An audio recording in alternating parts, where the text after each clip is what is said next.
All right. Good morning, everyone. It's a pleasure to see so many people here to hear what I think are going to be 4 marvelous presentations about Zoroastrianism. This is probably a first for Notre Dame to have 4 presentations on the same day about Zoroastrianism. Maybe the first in the country, who knows? So it's nice to see you. My name is Thomas Berman. I'm the director of the Medieval Institute. And this is one of our signature events that we do every year. Every year, an endowment from the Mellon Foundation allows us to bring a Mellon faculty fellow to campus for a year. The fellow is normally someone who has a tenure string position as an assistant professor at an American or Canadian university, and who needs some time to complete their book project for that important step of getting tenure and moving on in the academic profession. Over the years I've been here, we have brought marvelous scholars of things like Arabic and Latin philosophy, of medieval English lyric, of crime and punishment in Flanders, the Greek and Arabic translation project of the Middle Ages. Scholars doing all kinds of fascinating work, and this year we have been honored to have Dr. Kayla Dang here. She is a professor of Islamic studies at St. Louis University and has been with us this year working on a project focusing on the Zoroastrian priesthood in Iran, both in the period before and after the coming of Islam. We've also brought together today 3 other speakers who are notable experts in areas that align very closely with Dr. Dang's studies, and they will also be giving presentations today, followed by a roundtable, and after that, then Kayla and our 3 experts will kind of have a seminar meeting among themselves to talk about the progress of Kayla's manuscript. So this is a wonderful event, and I'm sure you're going to enjoy it as much as I will. The title for the event as a whole, as you can see behind me, is Beyond Islamic Studies, Non-Muslim History and Memory in Medieval Iran. Kayla will be our first speaker today, and by the way, I should say about Kayla, Kayla is a Notre Dame alumna, received her bachelor's degree in classics from this university, went on and got her PhD at Yale, and we've been delighted to have Domer back here for a year working with us. She will speak to us under the title, The Zoroastrian Priesthood in Islamic Society, 9th to 10th Centuries. Join me in welcoming Kayla.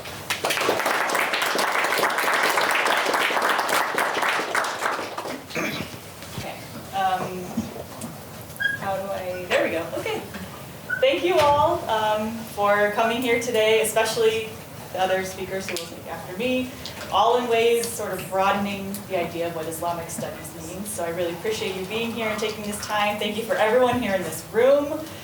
Some of you have come from far away. And thank you also to Anne for organizing, and Megan as well for taking care of all of the details of this. More thanks to the committee who selected this research proposal, to study Zoroastrians in the medieval world. And really to Tom Berman as well and the Medieval Institute for giving me this time, as he mentioned, the time and the resources to do this work. Especially to do it here in this place that holds a lot of special memories already for me and my family. So then, the Zoroastrian priesthood in Islamic society. So Zoroastrianism was once the religion of a succession of vast empires in Iran and its surrounding regions. It's one of the oldest living religions in the world today. We don't know precisely how old, of course, but it's thought that Zarathustra, also known as Zoroaster, preached the worship of Ahura Mazda, or Mazd, and composed hymns in a language known as Avestan, sometime between 1500 and 500 BCE. That's quite a wide range. But these sacred hymns have been recited and memorized for millennia, with remarkable precision even until the present day. Today, most of the Middle East is Muslim. In Iran, Zoroastrians are few, but you can see here an image of modern Zoroastrian Parsi priests in India, reciting part of the Avesta during a performance of a liturgy known as the Yasna.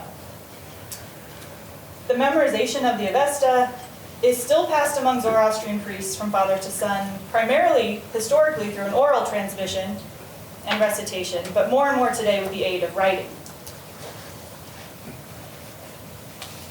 So the remarkable conservatism and continuity of the Zoroastrian liturgical and ritual tradition from the ancient past until today has somewhat obscured the dramatic transformations of Zoroastrianism at various points in history.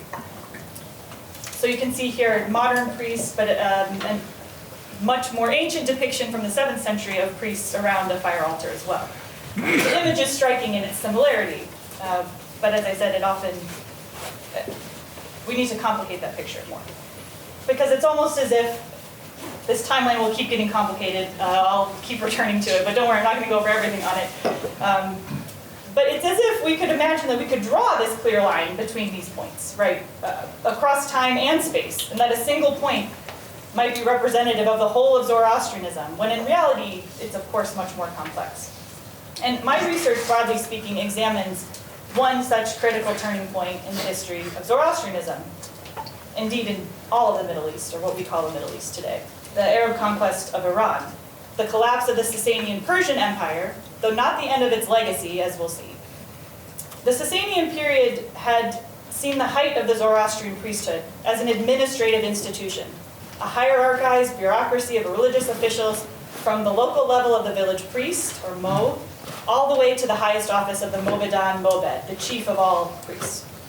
This is just one example here of an administrative bulla from the late Sasanian period. It contains the impressions of the seal of this local priestly administration, as well as the personal seal of a priest. This is just one example, but we have hundreds like this, inscribed in Middle Persian or Pahlavi, and some are still attached to documents. We might hear about a few of them from another speaker later, from the early post-Sasanian period. But this map gives you an idea of the scope of this administration, with all of these provinces, Sasanian provinces, for which priestly offices are attested in the material record. Now the situation is much different within a few centuries. But still, around the time of this late Sasanian period, the Avesta was written down for the first time in an alphabet of 53 letters created precisely for that purpose. There were also translations and exegesis of the Avesta in the local vernacular language, Middle Persian. This exegesis, these texts are known as the Zan. And there were other Zoroastrian texts composed in Middle Persian, or Pahlavi, and some of them survive until today. Middle Persian continued to be the administrative language of the Persians under early Arab Muslim rule into the 8th century. It was also the language of their scholars. We know that Middle Persian philosophical, scientific, historical, and literary texts were translated into Arabic from the 8th century onward. Now, Zoroastrian priests were still composing religious works in Middle Persian during the Islamic period, as well as compiling and copying earlier religious traditions. But it's in the 9th and 10th centuries that we can date the redaction of most of those earlier Middle Persian works, as well as the composition of new ones. So long after Zoroastrianism ceased to be the religion of the ruling elite of Iran, when the priests were living in dramatically different circumstances. Now the tale told by these Zoroastrian texts is one of decline for the religion and the priesthood. The narrative is one of loss, and the heroes are the priests who persist in the face of such impediments, toiling to preserve their traditions and their link to the past. And this is all certainly true. However, this picture is only a partial view. Other sources in other language have helped fill this picture of the history of the Zoroastrian religion from its earliest times. However, these Middle Persian texts in the 9th and 10th centuries, they're the most cited texts by scholars for explanations of what Zoroastrianism is, past and present. However, the Islamic context of those texts has frequently been elided or even ignored, particularly when scholars outside of Zoroastrian and Iranian studies consult old editions and translations of Zoroastrian works.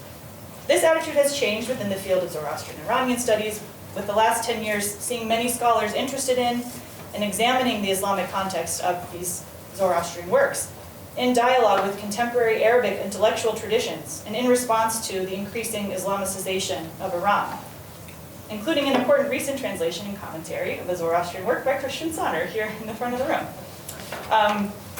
So my book project complements these efforts. It builds upon them by examining the authors of Zoroastrian texts, Zoroastrian priests, in and as part of Islamic society.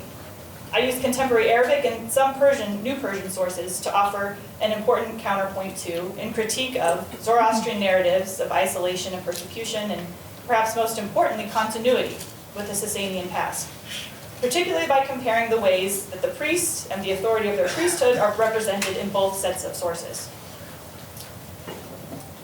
So, a broad summary then of this view from Arabic sources.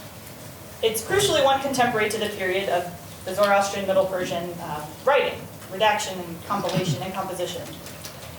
Arabic sources further demonstrate a range of Muslim attitudes towards Zoroastrians, as well as evidence of various and shifting strategies of inclusion for this group within the Dhimma, that protected community of non-Muslims under Muslim rule. Briefly, the inclusion of Zoroastrians as Dhimmi had been generally accepted, although disputed, over centuries after the Arab conquest of Iran. And their inclusion in a single passage of the Quran is the main precedent for their protection, the Magians or Al-Majus.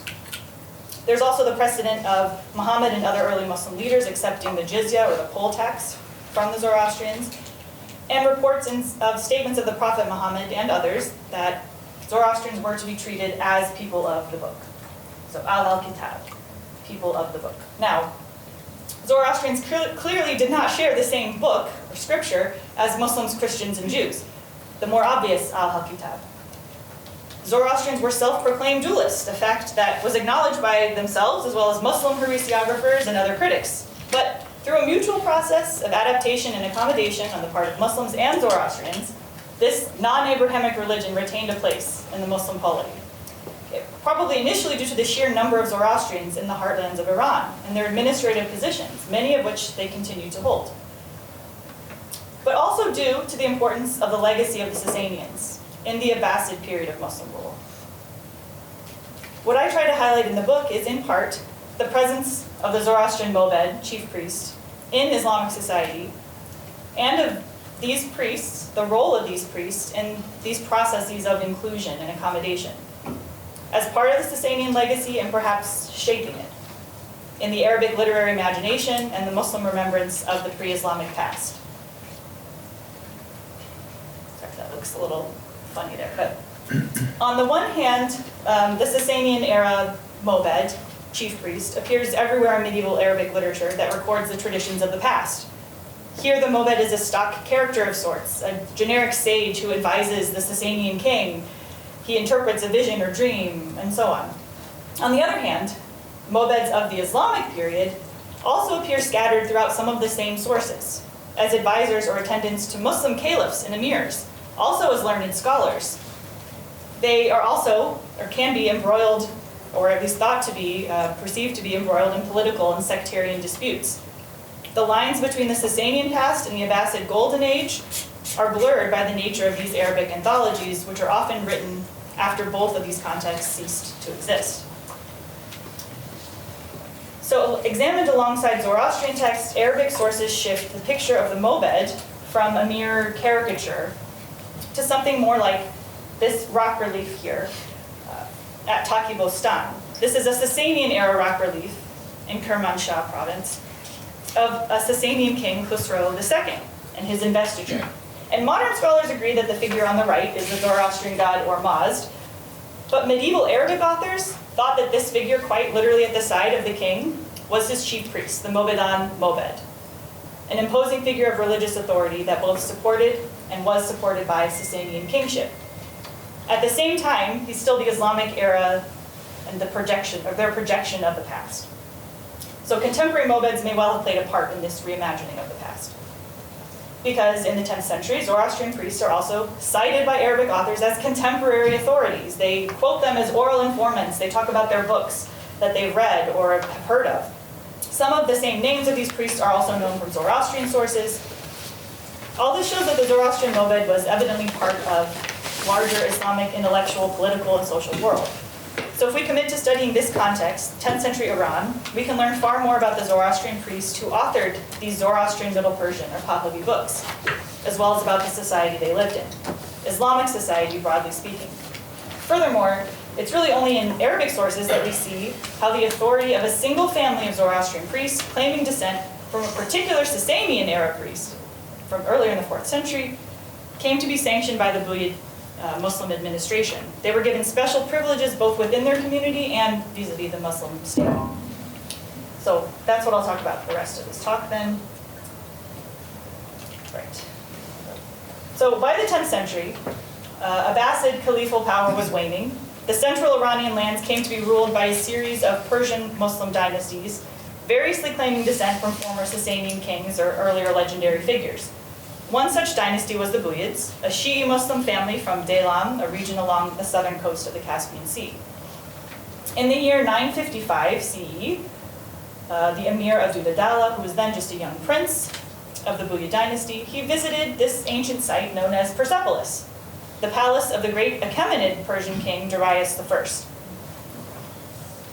He had an inscription carved on a doorway there. Now, Persepolis had remained an important cultural and religious site for the Sasanians, who imagined themselves heirs of the Achaemenids, though no one properly remembered them anymore.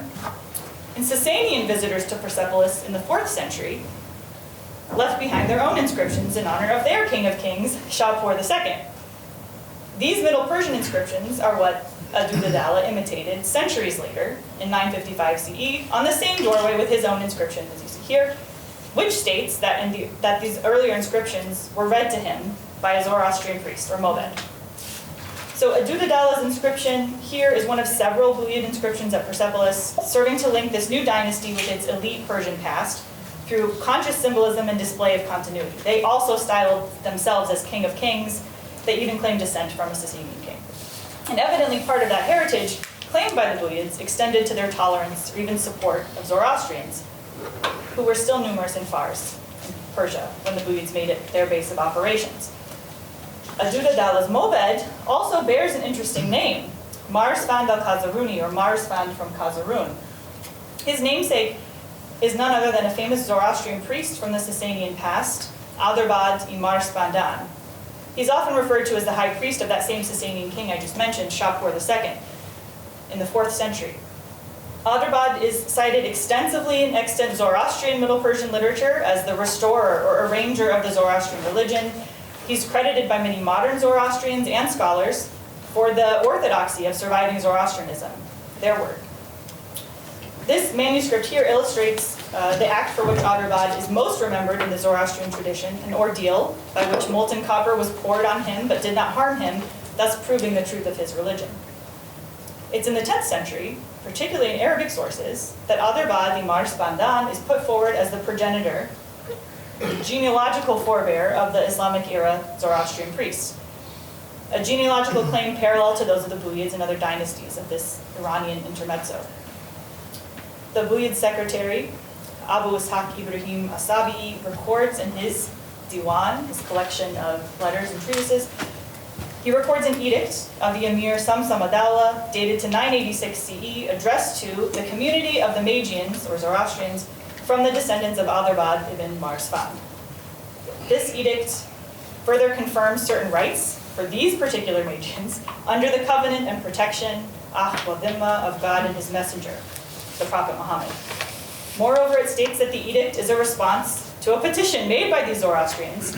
It's reaffirming rights that had previously been stipulated in a document in their possession that was supposedly written by Ali ibn Abi Talib, the cousin and son-in-law of the Prophet, considered his rightful successor by Shi'i Muslims like the Buyids. So discussion of the existence and authenticity of an original covenant with Ali is beyond the scope of this talk. Suffice to say that the Buyid emir, near the end of the 10th century, considered it authentic. This edict is contemporary and parallel to similar covenants produced by Christians, Jews, Sabians, and others under Muslim rule.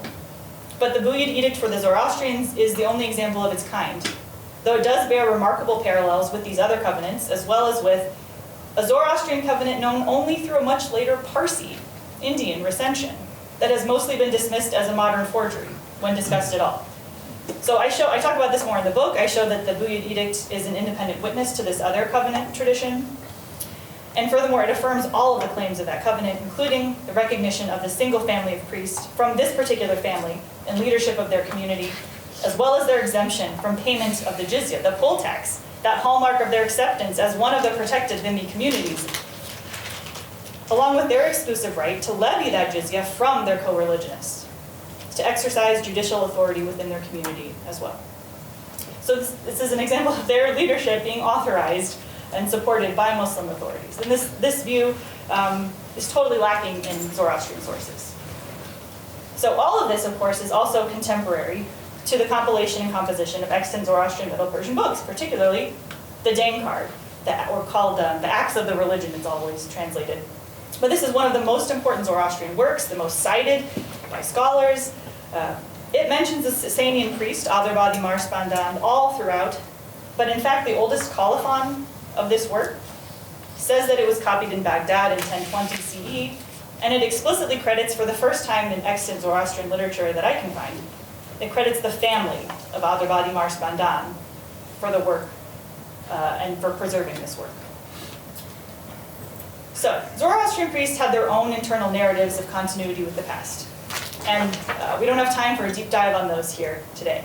But what I point out is that evidently some of those narratives were known to Muslims, were legitimized by them with lasting effects on the Zoroastrians' internal hierarchies and conceptions of authority. Also around this time, the polymath al-Biruni, he includes a sort of short history of the Zoroastrian priesthood, and one which is quite unique from other Arabic and even Middle Persian sources, in which he mentions the lineage of this Adurbad ibn Marspand as it appears in Zoroastrian sources. He describes his ordeal, that I mentioned here, that's pictured here, and he says that Shapur II established the priesthood among his descendants, and further reports that a sigil, some kind of document or even seal of authority, was needed for the leaders of his community in order to interpret or even learn the religion. So coupled with the Buyid edict, we see in the late 10th century, under the Persian and Shi'i Buyid dynasty, Zoroastrian priestly authority becoming centered on a single family who claimed this illustrious genealogy back to a Sasanian figure, as well as a covenant going back to Ali ibn Abi Talib. So in other words, the view from Arabic sources enhances and contextualizes traditional Zoroastrian narratives of religious history and continuity with the past by revealing the mechanics of priestly authority within the community as something contingent upon Muslim recognition of Zoroastrian leadership outside of it.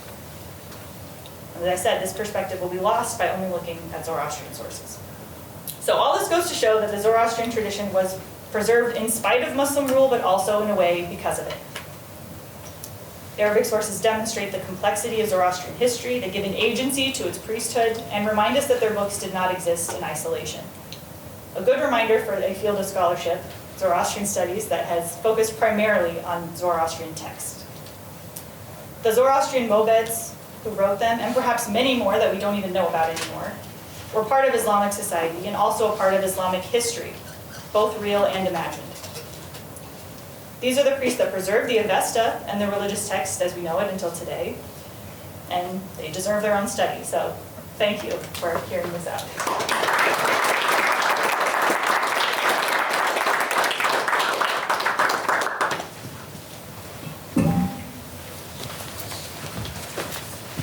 Thank you very much, Kayla, for that fascinating presentation. Our second speaker today is Christian Sahner, who received an MPhil from the University of Oxford and a PhD from Princeton University, and has been for the last 8 years, he said last night, professor at the University of Oxford in Islamic history and Marguliouth Fellow in Arabic at New College, Oxford.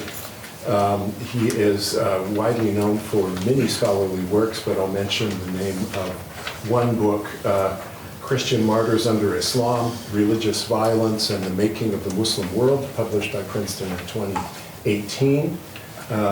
That he has also interests in Zoroastrianism as well, as we'll learn briefly in his presentation entitled Tabaristan in the Early Islamic Period.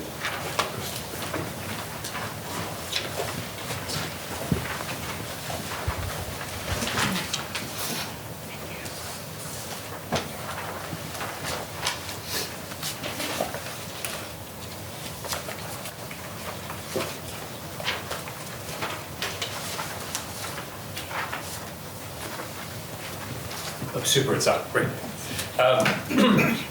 Let me begin by thanking Kayla and also congratulating her on finishing this year. It sounds like academic paradise to be at the Medieval Institute working on a book.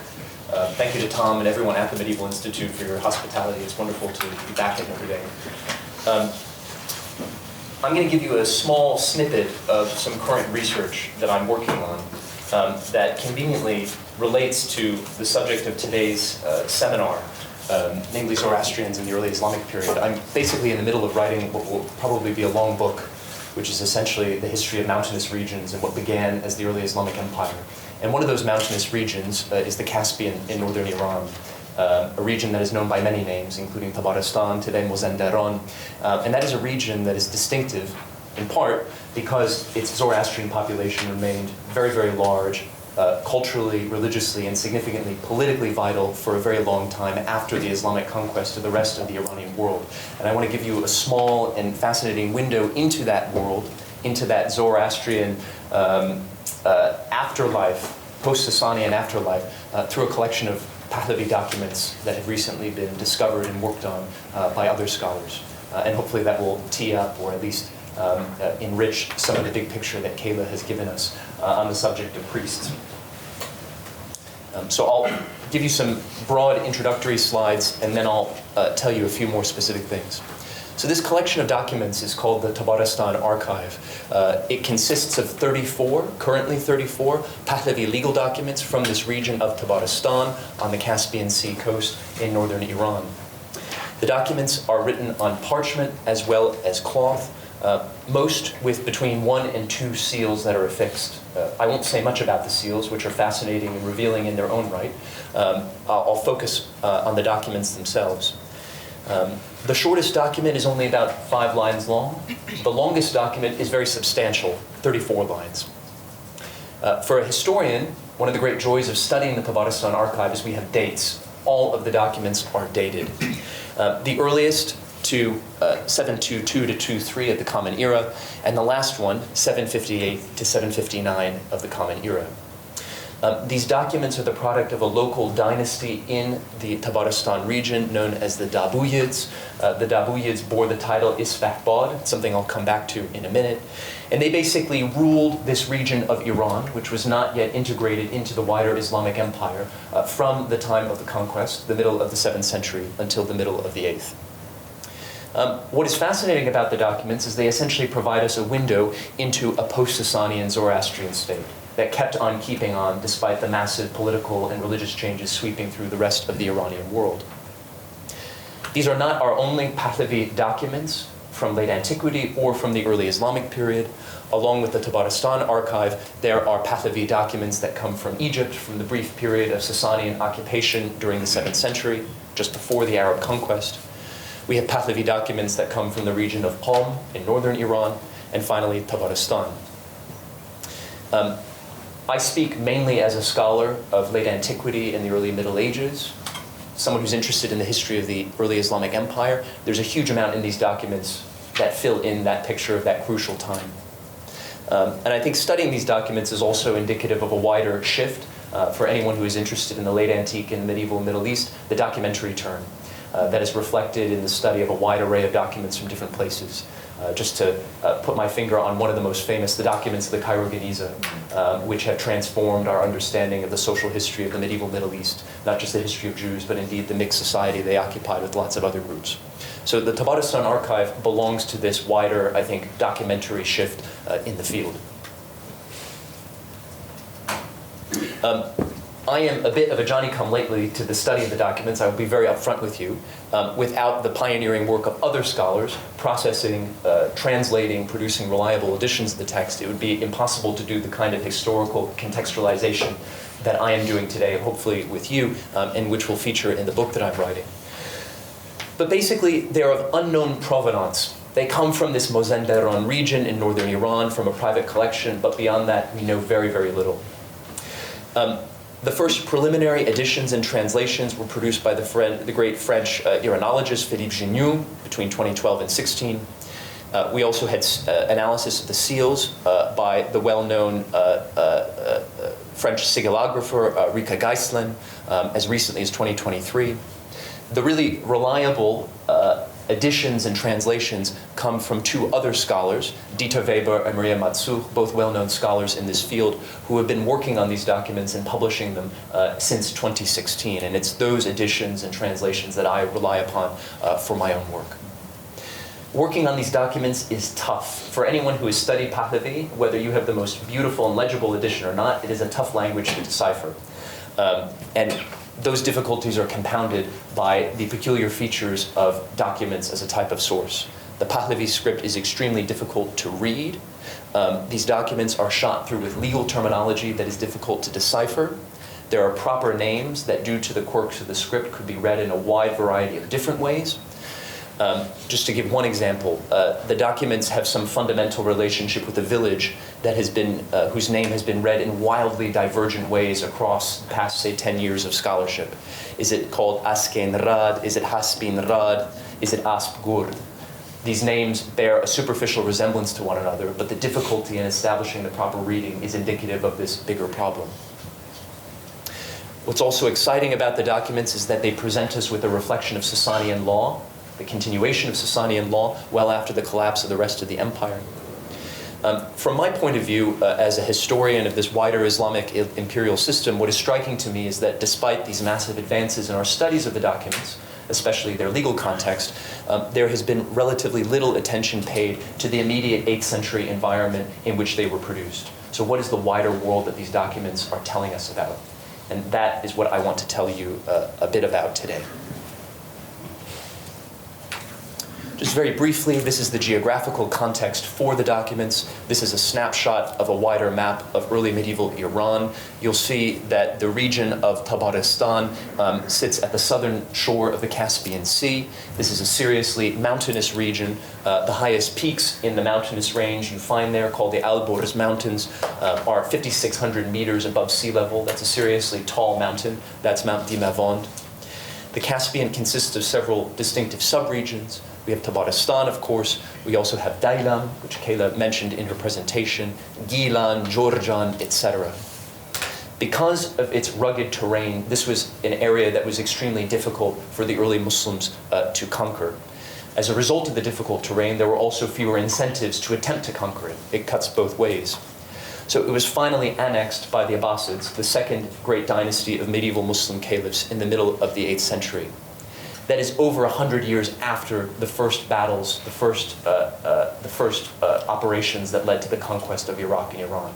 So this is really kind of the Indian summer of the Sasanian Empire in this mountainous region on the southern shore of the Caspian Sea.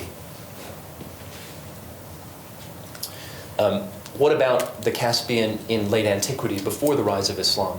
There's a lot to say. In short, it seems to have been very much part of the wider Sasanian Empire, but it was ruled by a series of local powers. They had names like the House of Jushnas, the House of Kayus, who survived into the Islamic period, also known as the Bowandids. A branch of this dynasty survives, astonishingly, until the 14th century as Twelver Shi'is. We have the House of Jamasp, also known as the Dabuyids, the dynasty that produces the documents, who endure until the middle of the 8th century. It is a region that had Sasanian governors, apparently appointed from the capital. And significantly, this mountainous region was briefly host to the final Sasanian emperor, King of Kings, Yazdegerd III, who was famously killed in the year 651, as he fled east across his domains, attempting to evade the conquering armies. It is said that he was offered refuge in Tabaristan, but refused and carried on to Marv in what is today Turkmenistan. So this is the picture in late antiquity, a region within the orbit of the Sasanian Empire under the rule of this complex patchwork of local princely houses. And that is largely what continues into the Islamic period. Here, the great story is the great difficulties that the Arabs faced in conquering the region. The first attempt to conquer it, or parts of the region, came in 640s, no conquest, but tribute. A second operation occurred in the 650s, no conquest. A third operation in the 740s, again, no conquest. 690s, again, similar things. And then finally, at the beginning of the 8th century, we have an attempted conquest, unsuccessful, but the imposition of tribute. So again, the big picture to take away from this is that this is a region that was very, very hard to conquer. It was of dubious value, given the incredible resources it would take to bring it to heal. And so it continued to spin outside the orbit of the Islamic Empire, which controlled the rest of the Iranian world. And here we get to the Dabuyids who produce our documents. The early history of the Dabuyids in the 7th century, in the era of the initial conquest, is a bit murky. We have the names of several rulers who are caught somewhere between historical fact and literary fiction. And it's only when we step into the beginning of the 8th century that we begin to have reliable historical information about these rulers, who again bore the title Isfah Bad, which is basically a Sasanian military title from the late antique period. We have Farrukh Khan I, who dies in 729, his successor, Dad Burz Mihr, 741, and then the famous Khurshid, the last of this line, who dies in 761. The later period of the Dabuyids is historically important because not only do these rulers step from the realm of literary fiction into the light of history, but we also begin to see the residue of the Dabuyid state showing up, or rather the activity, the bureaucratic residue and machinery of the state showing up in other things. So at the beginning of the 8th century, the Dabuyids begin minting silver coins of their own, minted in the style of the old Sasanian Empire.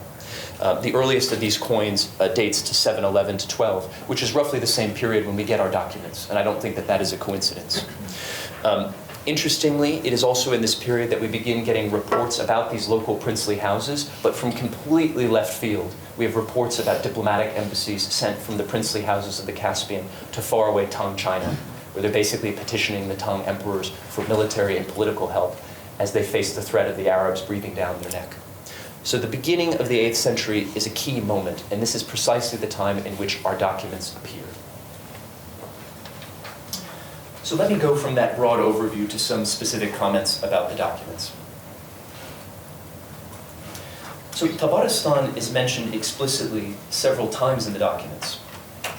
So is a second region, Parish Wargar, which was another name for Tabaristan, a name that is separately attested in both Pahlavi inscriptions as well as literary sources. The place most frequently mentioned, however, in the documents is a village in Middle Persian Adeh called Askur. As I mentioned, there have been a number of readings given to this name over the years. I think current consensus is that Askur is probably it. This toponym appears in almost every document, and it is clear that the archive has some important connection to this place. Indeed, Askur is probably where the documents were originally kept.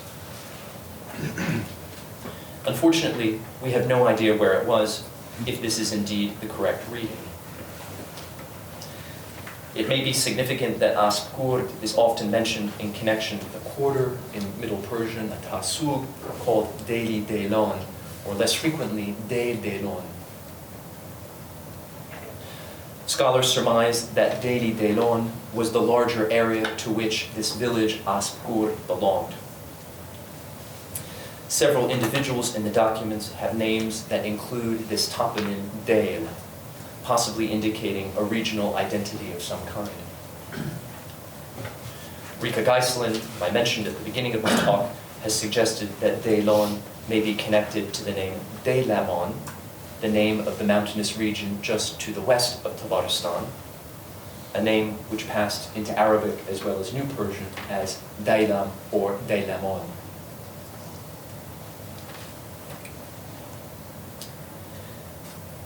Now, taken as a whole, the documents leave the impression of an intensely local world in which disputes over property, taxation, theft, marriage, and inheritance rarely rose above the level of the village. For this reason, it can be challenging to embed the documents in a larger story about the history of Tabaristan during the early Islamic period, such as we know it mainly from Arabic and New Persian literary sources. None of the individuals mentioned by name in the documents are known to us from other texts. The vast majority were not high-ranking government officials, but rather sub-elites of various kinds. Interestingly, this includes 5 women, whose presence in the documents is exciting precisely because we know so very little about the history of women at this particular time, in this particular place. And there you have one of the documents that mentions these women. Now, although the horizons of the documents tend to be very local, we can sometimes catch a glimpse of a wider world. For example, 7 documents mention a figure called either the Spahbed or the Shah of Parish-Wargar, who is associated with a place called Halig. Spahbed, of course, is the Pahlavi word underlying the Arabic and New Persian title Isfahbad, the title of the Dabuyid rulers, as I mentioned. Although it originally referred to a high-ranking Sasanian military commander, in the early Islamic period, it was appropriated by the Dabuyids, by this dynasty, and other regional powers in the Caspian. In the documents, the title almost certainly refers to the Dabuyids, the most powerful of these dynasties in the mid-7th through the 8th century, and not one of their smaller rivals. One way we know this is that the documents use the term Spahbed interchangeably with Shah or king. Unfortunately, the documents never use Spahbed or Shah in conjunction with a personal name. But, judging from the dates on the documents, again, the documents are all dated, all of these references are to the Dabuyid Isfahbad Khurshid, the last of the Dabuyid rulers who controlled Tabaristan before the Abbasid annexation of 758 to 760. Now, and this is a nod to Kayla and the subject of her book, the documents of the Tabaristan archive also provide a wealth of information about the Zoroastrian clergy, which is relevant to today's event. This is significant because the Arabic and New Persian literary sources say almost nothing about religious life in the region, other than the basic fact that at this time, the majority of the population was Zoroastrian or pagan. It is well known that Zoroastrian priests played an active role in running the judicial affairs of the Sasanian Empire. What is exciting and significant about the documents is how they show this pattern continuing into the 8th century in Tabaristan, in a striking example of political and religious continuity between the Sasanian and the Islamic periods.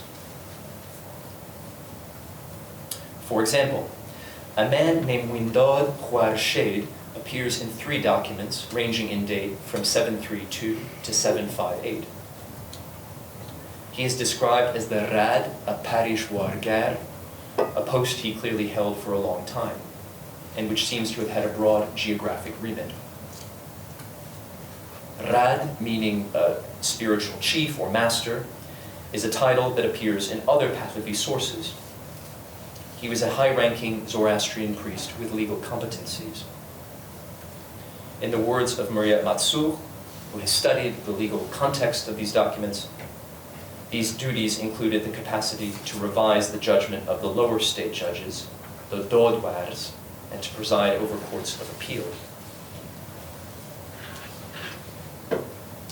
Dieter Weber has suggested that the Rad, Windad Khwarshid, may be the same figure as the recently identified Mobed of Tabaristan, chief priest, known as Lord Windad, the recipient of Tabaristan 14, a document dated to 744 to 45. If this is true, it may mean he was the highest-ranking Zoroastrian priest of the Dabuyid realm and a major official in the state administration.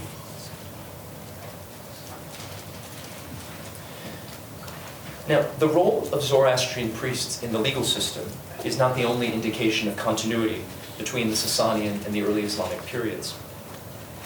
The content of the laws we see reflected in the documents reaches back to late antiquity. Indeed, one of Maria Matsour's most important discoveries was the extent to which many documents from the Tabaristan archive contain clear parallels with a text known as the Book of 1,000 Judgments, the famous Pahlavi text that constitutes our only surviving record of Sasanian law.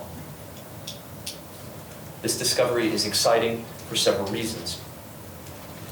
First, it shows that the laws and procedures outlined in the Book of 1,000 Judgments were implemented in real life. Second, it indicates that Sasanian law carried on in Tabaristan, seemingly uninterrupted, deep into the Islamic period. And this, in turn, confirms the general picture that Tabaristan was a Sasanian island of sorts in an Islamic sea. Third, the strong overlap between the Book of 1,000 Judgments and the documents hints that the Sasanians may have achieved a surprising degree of centralization in their legal system. Indeed, it suggests that a region such as Tabaristan, sometimes portrayed as a mountainous backwater beyond the control of central states, may have been far more integrated into the political machinery of the Sasanian Empire than we typically expect. How am I doing on time, by the way? Just a couple of minutes. Just a couple minutes, okay. Let me just jump to the last kind of hopefully interesting payoff for you of looking at these documents. For social historians, probably the most exciting aspect of the documents is their frequent reference to a group known as dehqans, in Arabic dehqan or dahakin. These figures, who are well known from Sasanian and early Islamic history, were landed magnates who emerged as a class of petty gentry during the reign of the Sasanian king Khosrow I in the 6th century. The upper echelons of the Sasanian aristocracy were wiped out by the Arab conquest. But the middle and lower tiers, including these dehqans, survived, often thriving under the new order. For example, there are numerous stories of dehqans converting to Islam and joining the Muslim elite. So, what do these documents tell us about this social group that we think we know so well? In total, there are around 50 individuals or families in the documents who are identified as dehqans, or whom we can infer to have been dehqans on the basis of their status as local landowners with large properties. Thus, if the documents tell us about any social group in Tabaristan during the first half of the 8th century, it is these dehqans. The documents portray them much as we would expect. They are village gentry who spent their days overseeing land held in common, as well as individually. And for this reason, Dieter Weber and Maria Matsu have often translated dehqan as farmer, which is clearly close to the truth, but these were farmers of stature and wealth. As a local elite, they were responsible to peasants in times of distress when they provided them with food. They also looked out for one another's interests and turned to one another to help settle disputes. And finally, they participated in judicial proceedings. Now, to conclude, and I realize this has been a bit of a breakneck introduction, but these are hopefully small snippets that will encourage you to go off and read some of the sources I've provided on the bibliography. So to conclude, the Pahlavi documents provide an incredible window into daily life in Tabaristan during the first half of the 8th century, precisely when the Arabic and New Persian literary sources have so little to say about life on the ground. Simply put, they are the most important source of information about the region in the years immediately before the Abbasid conquest of the year 758 to 760. Indeed, it is no coincidence that the final documents are dated to 758 to 759, just as this Abbasid conquest was getting underway. The Tabaristan archive is thus a witness to the vitality of the Dawoodid state, of this late Zoroastrian polity in the first half of the 8th century, but also the sudden death of this state at the hand of the region's new Muslim rulers. So thank you very much.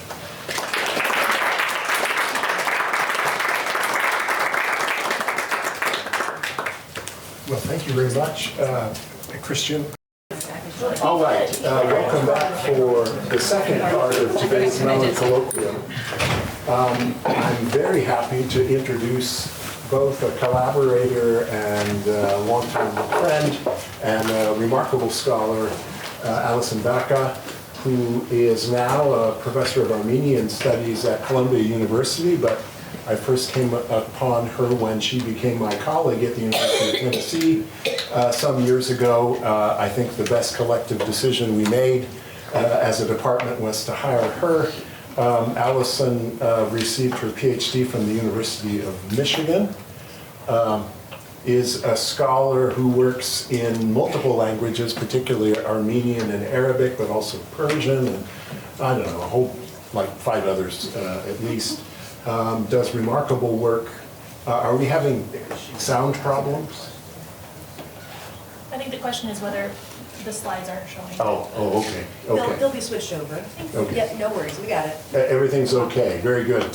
Well, Professor Vacca is the author of multiple studies as well. I'll mention just one, her book from 2017, Non-Muslim Provinces Under Early Islam, Islamic Rule and Iranian Legitimacy in Armenia and Caucasian Albania. Her title today is A 10th Century Caucasian Albanian History of Religion.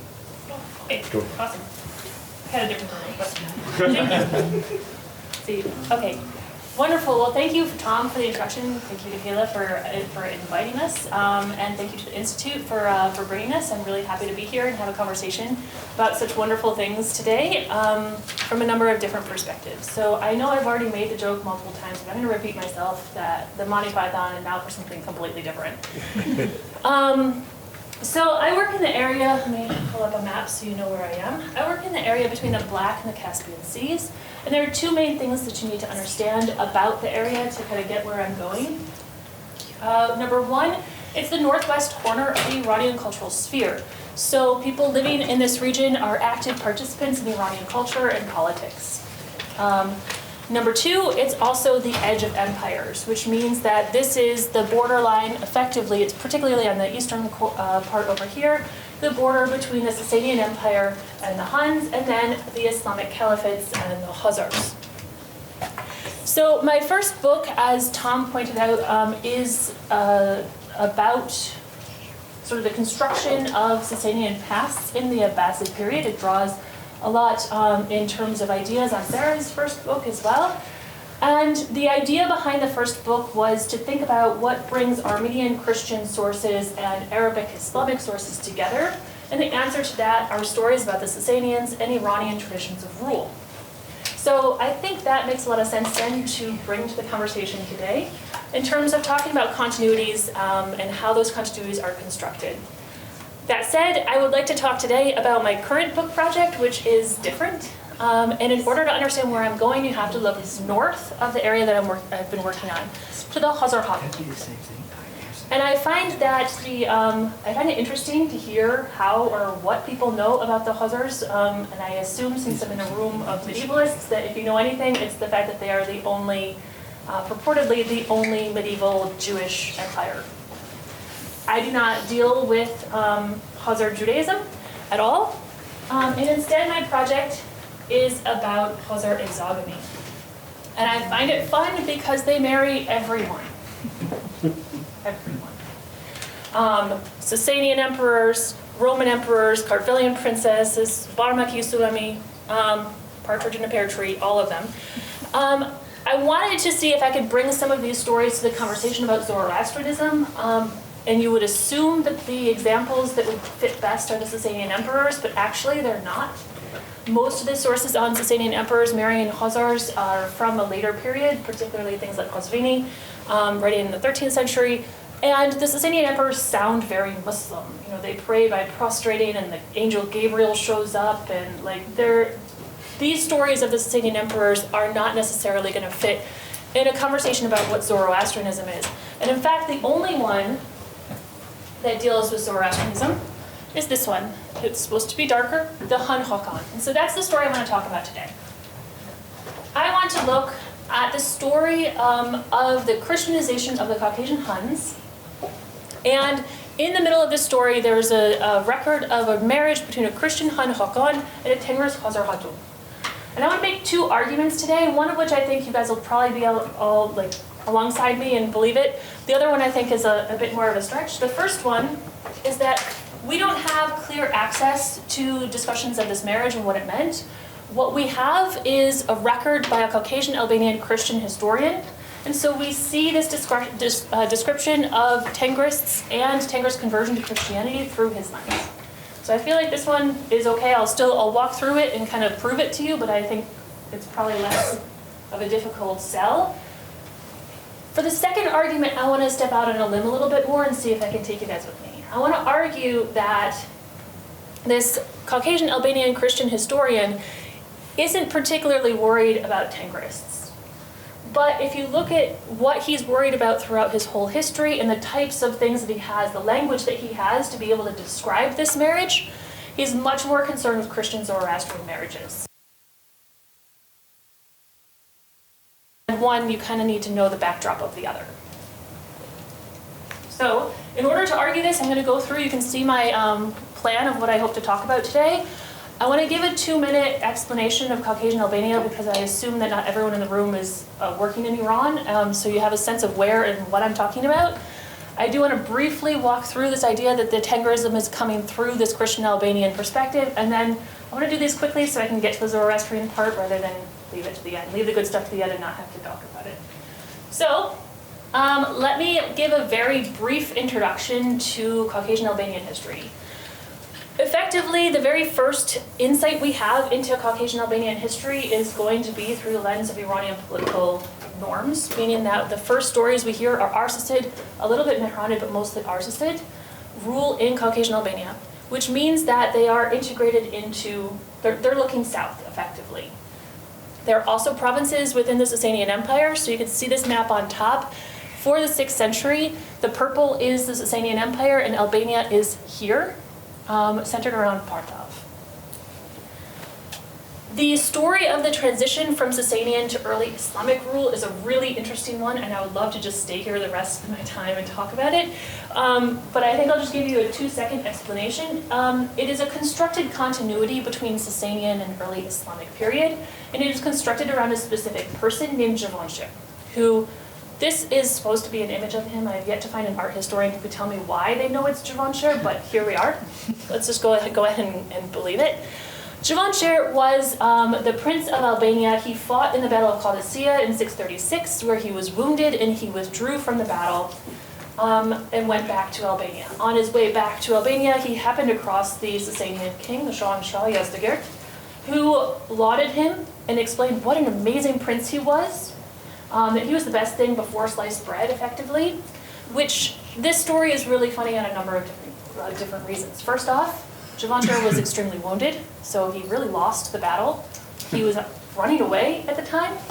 And not only that, but Yazdagirt should have also been running away at the time. As Christian said, he is on his way to, or he would be on his way to Marv after that. So you can kind of see that this story of Javanshir is built around trying to heroize him as being part of a Sasanian story.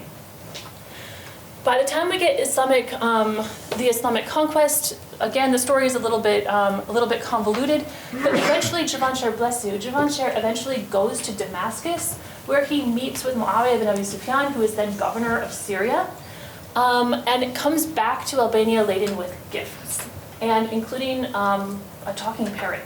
So I kind of think priorities-wise, if you walk away from this talk with anything, knowing that Muawiyah gave a parrot to the Albanians is probably, we're not going to get better than that. So this idea of a continuity thing is personalized in the story of Albania. The one thing that I want to point out in this very brief explanation of Albanian history is that we do see it as a balancing act. That is, at all times, for this period at least, Albania is looking south to empires in the south, to the Sasanian Empire, and then eventually to the Caliphate. However, they're also a frontier. And because they're a frontier, that means they are the first people to see invasions coming from the Caucasus, whether it's Hun or Khazar. So that means that even though they are integrated into southern politics, they're always looking north to kind of beware of armies that might be coming through. So this north-south dimension, I think, plays a little bit into where I want to go with this argument. In terms of how we know anything about Albanian history, I mean, Arabic sources are wonderful, but I wanted to pinpoint one main source that we have, the only source that's written by an Albanian historian, Moses Dasparansi, who's also known as Moses Kahan Kadfatsi. So he is writing in Armenian, not in Albanian. We don't have any extended narrative sources in the Albanian language. All we have is a palimpsest from Sinai and a few inscriptions. So he's writing in Armenian, and he's very familiar with other Armenian historical works, and he cites them frequently. So on the one hand, it's easy to say, okay, this is just an Armenian source.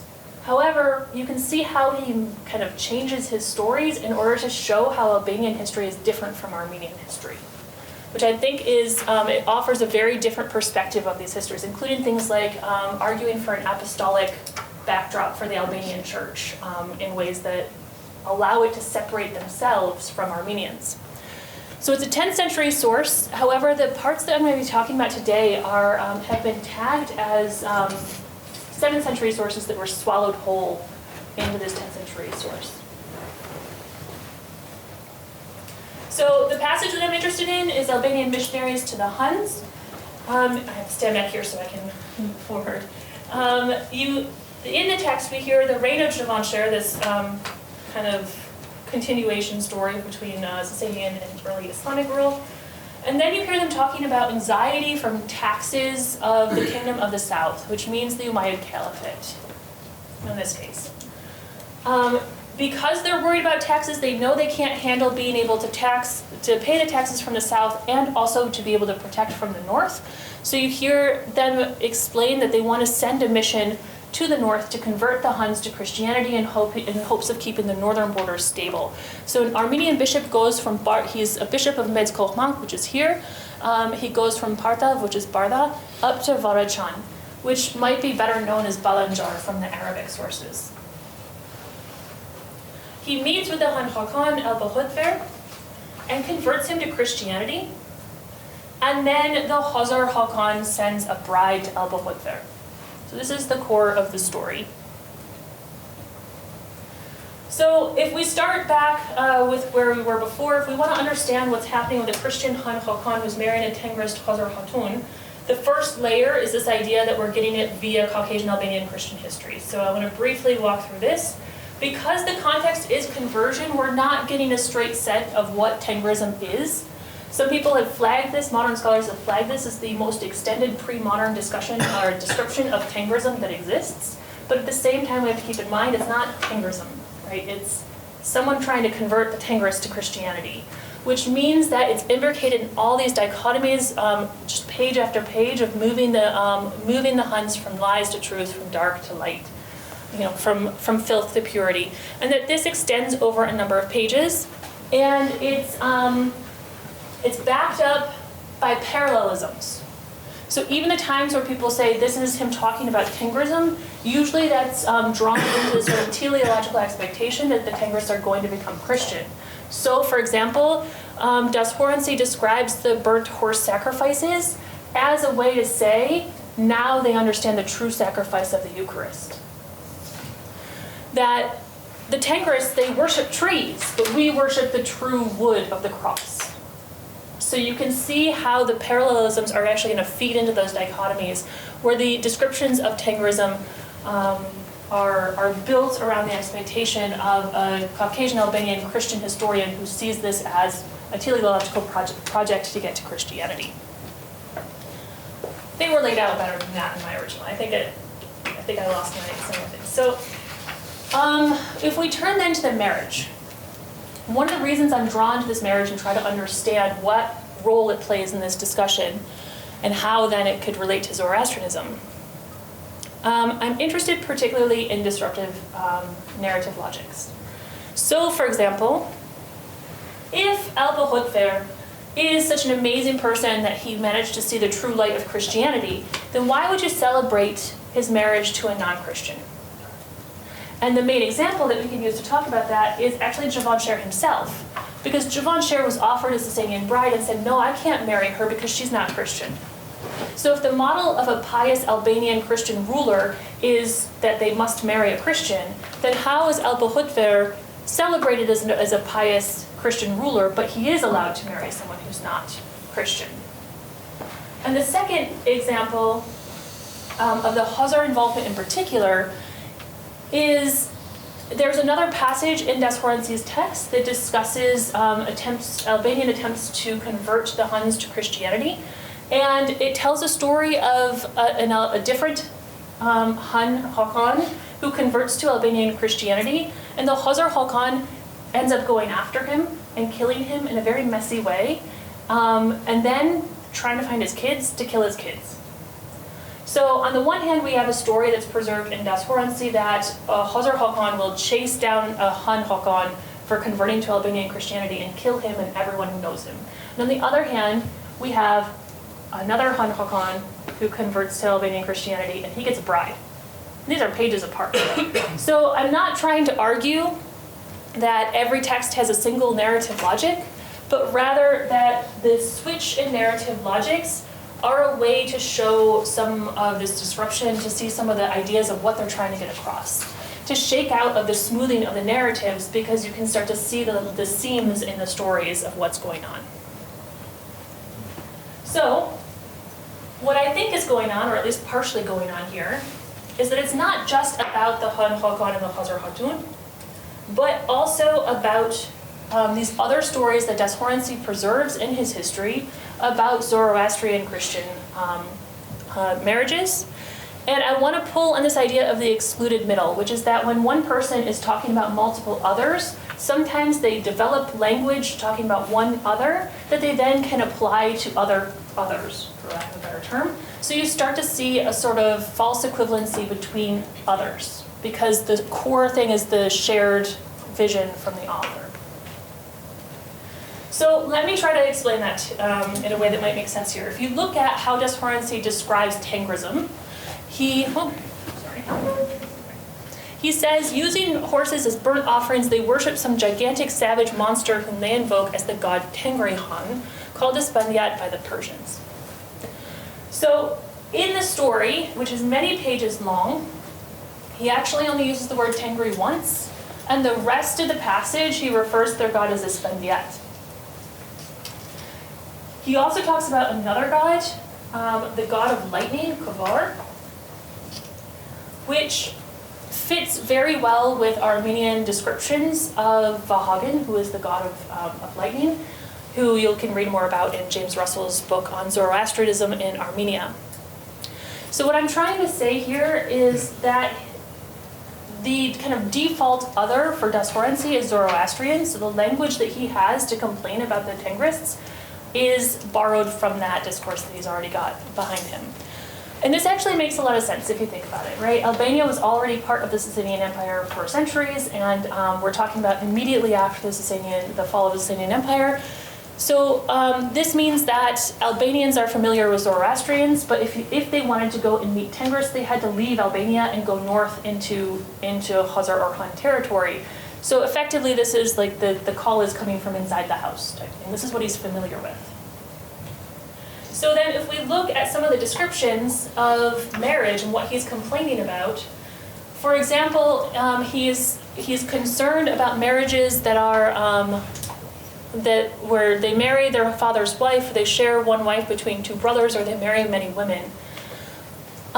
Fraternal polyandry, I think, is not something that we find in Armenian texts or many texts except outside of the East Iran. Both Arzu Azat and Patricia Krona have worked on this.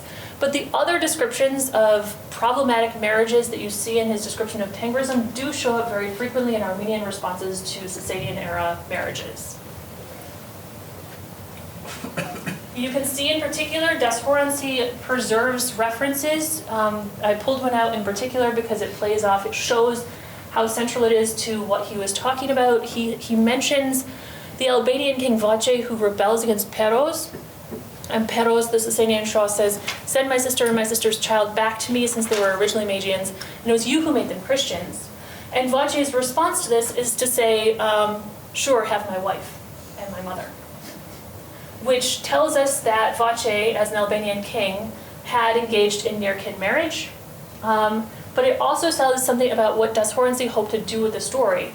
That his main concern is to show that true Christians would hand the wife back, and then Vace promises to enter a monastery. So it tells us a couple of things. It tells us, number one, that Albanians are engaged with near-kin marriage. It tells us, number 2, that the Albanian historian is associating this sort of practice with Sasanians. And number 3, that Christians shouldn't be doing this as a way to differentiate Albanian practice from Zoroastrian practice. But many of the other references to marriage in Das Horensi's account, there are several of them actually, he seems to be very concerned about marital practices, are less clearly tied to any specific problem and more about this idea of saleen. He calls them azgashahah, which means something that pollutes your people, so that the Albanians are polluted through marriage to others. And Das Horensi also refers to a church council at Aachen that condemns near-kin marriages and levirate marriages, which is, I think, part of his concern about Tengrists as well. And he mentions the excommunication of Albanians for illicit marriages. So I think the main thing that I want to get at here is that it's not just that we get Tengrism through Christianity, but that Christian polemics are already primed for something, and that something is Zoroastrian. And if you set Das Horensi's story of the Tengrists against the rest of his work, that's really where he's concerned. We have far more information about Zoroastrian marriage in Das Horensi's account than we have Tengrist. So this seems really kind of far. I'm going to wrap things up. I think I'm out of time. I want to wrap things up by trying to relate, because it seems very far from what Christian and Kayla are talking about. But I think there are certain questions that are shared here that we need to grapple with. Questions that I'm not willing to personally answer. I think I'm going to throw them out there and then cite Kayla.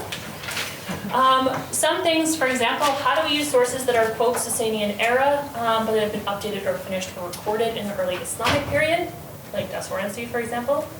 How do we understand Zoroastrianism from non-Zoroastrian sources? What kind of things do they carry with them in their discussions? How do we read Zoroastrianism alongside and outside of the assumption of Persianness? And this one is, I mention only because as I was reading Kayla's material, I was thinking a lot about Patricia Krona. And particularly in the regions that I work on, you see a Parthian underlayer far more than Persian, which means that sometimes the things that we see, like Vahagan, like I might read something and say this sounds Zoroastrian in a way that most people wouldn't because it's regionally specific. And finally, how do we situate post-Sasanian Zoroastrianism in the memory of Sasanian elite, given the fact that our sources are elite and political and male-oriented? So I'll end with a brief mention that sometimes Zoroastrianism does not look the way we expect it to, and that it makes us question why we have certain expectations. And I think a lot of it has to do with this idea of an institutionalization. But then sometimes things do align. What I'm hoping to show, though, in a case like this, is that there are certain ways of pulling out a conversation.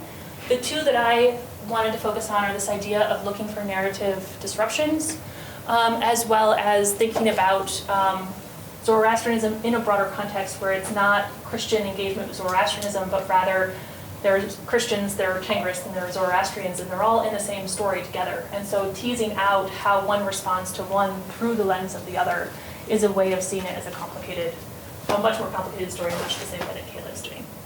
So thank you for being part of the conversation. I will skip aside and turn things over to Sarah, I think.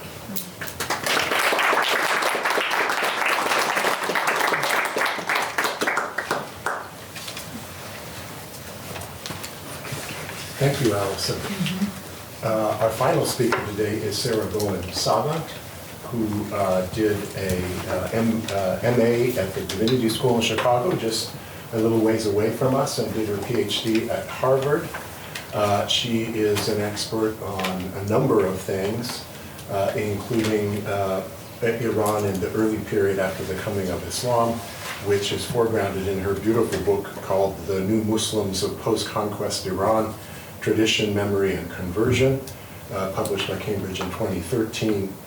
She is a professor at the Aga Khan University in London, is very involved with digital humanities projects related to Arabic sources, and I think we may be hearing a little bit about that from her lecture today, which is entitled Making the Arabic Book 700 to 1500, Memory Made and Remade. Professor Savant. Thank you very much.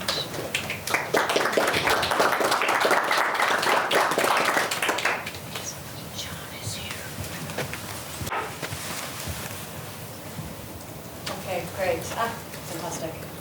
So, you can't really see the screen. I can see it here. Good. We'll switch it over so you've got it pulled up on your computer. As soon as I got it. Let me know if you need any help. I'm right here. Yeah.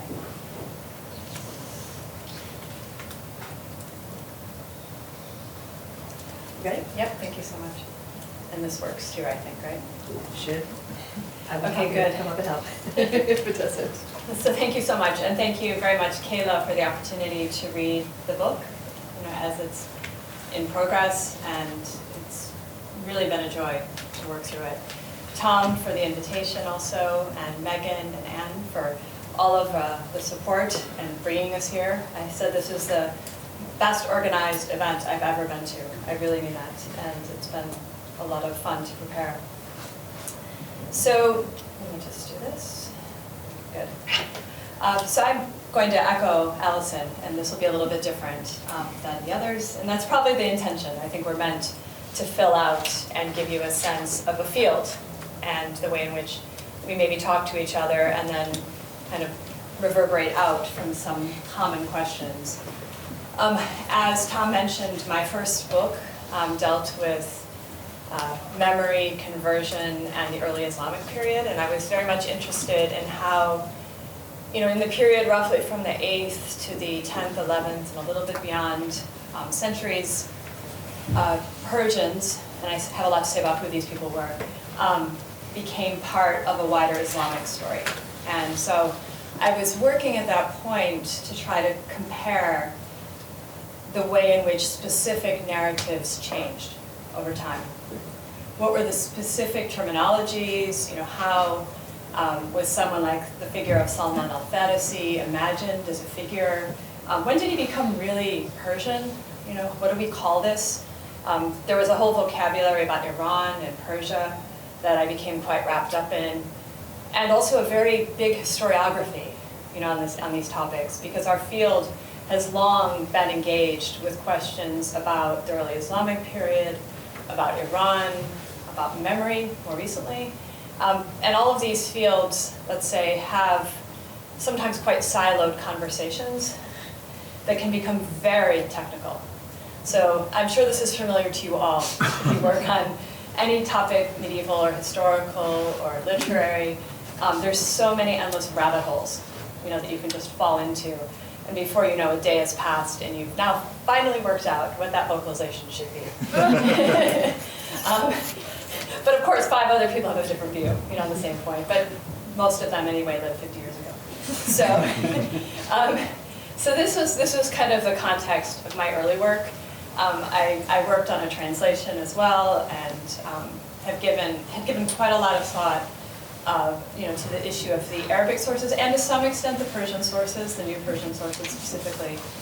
So I was quite interested also in that passage, into the Persian language.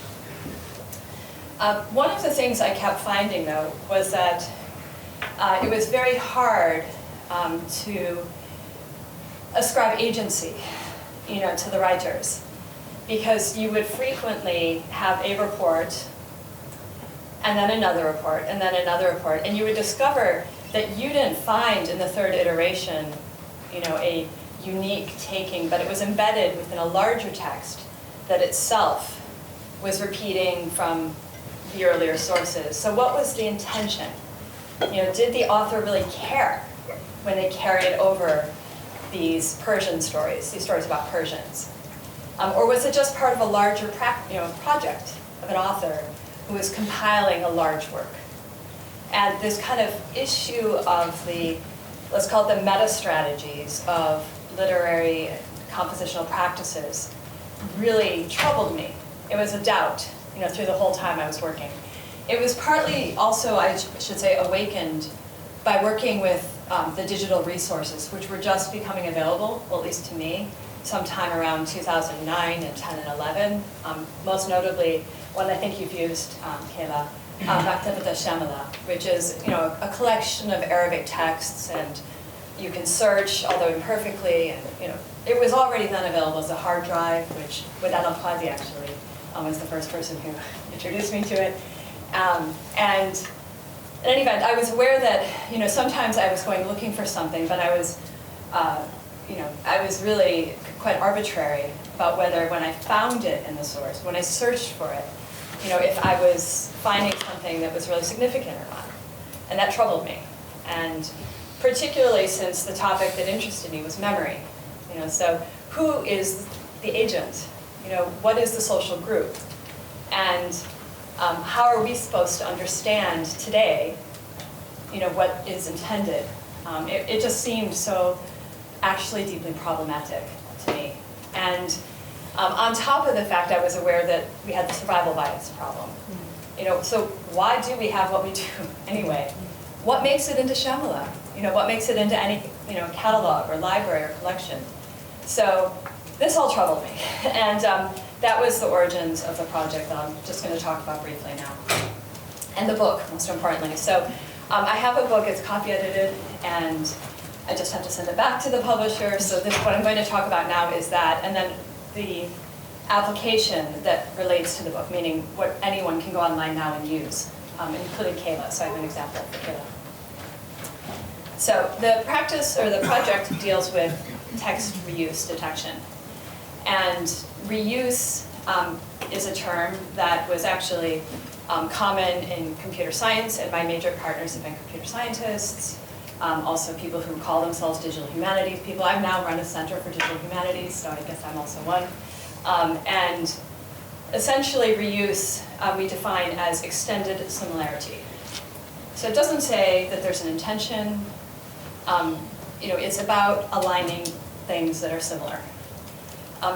Now, the algorithm that we developed, which is called PASM, does this through a method that is statistical and that can handle large collections that are, not necessarily very, let's say, perfect, in their transcription into a machine actionable format. But it works fairly well. We worked for many years now, more than, I guess, 10, working on its parameters and improving it. So it's more rules-based. It's not a large language model, as now we are so familiar with. It doesn't generate, it really is information retrieval. It's finding things. So this is an example. So this is an alignment that you can see on the right. And the blue and the green represent text that is uniquely in the text on that side, but the white is common. So this is a fairly well-aligned common passage between the two works. We chunk all the books into 300 words and then compare each of these 300 words, which I'll just mention in a minute, to get these kind of alignments. An example here, using English, a candle never loses any of its light while lighting up another candle. Is it alleged that Rumi said, and then a misspelling? So while lighting up another candle, a candle never loses any of its light. This is the kind of stuff that we try to find that, is even in the most loosely understood sense systematic. I mean, it could be common origin, it could be one from another, it could be 16 steps removed, but you kind of know that this is not an accident of language. Nor is it formulaic, nor is it a pious formula. So this is what we're looking for. This is just a more technical discussion, which maybe I'll just pass over in the interest of time. But we have these files, which are in the middle of the screen. And each one of them contains these passages in pairs between two texts. So, these files, which I'll talk about, are really the core data set that we're working with. And we iterate upon it. And right now it's, I should say, between Arabic only, it's only inter-Arabic. But as of probably July or August, we will have Persian and Arabic compared against each other to find Arabic and Persian text and vice versa. So we have 2,000 volumes coming into our corpus. Right now it's mostly Arabic. But through a Mellon grant, nice to mention here in this context, we have a lot of work that's been done in OCR for Persian and Arabic. So this is the outline of the book, and it's my New Muslims book was also in two sections. It's remembering and forgetting, and this one is distant and forensic. I think I'm a fan of the kind of simple two-sided structure for a monograph. And So the first part deals with what Franco Moretti has called distant reading. So trying to see the larger patterns, that you can find. And the second is just really deep dives, rabbit holes, into two particular authors in which I'm trying to imagine concretely what they're doing. Like literally, what are they doing when they sit down to work? I even fictionalize it. I make up stories, and that was the best part, I have to say.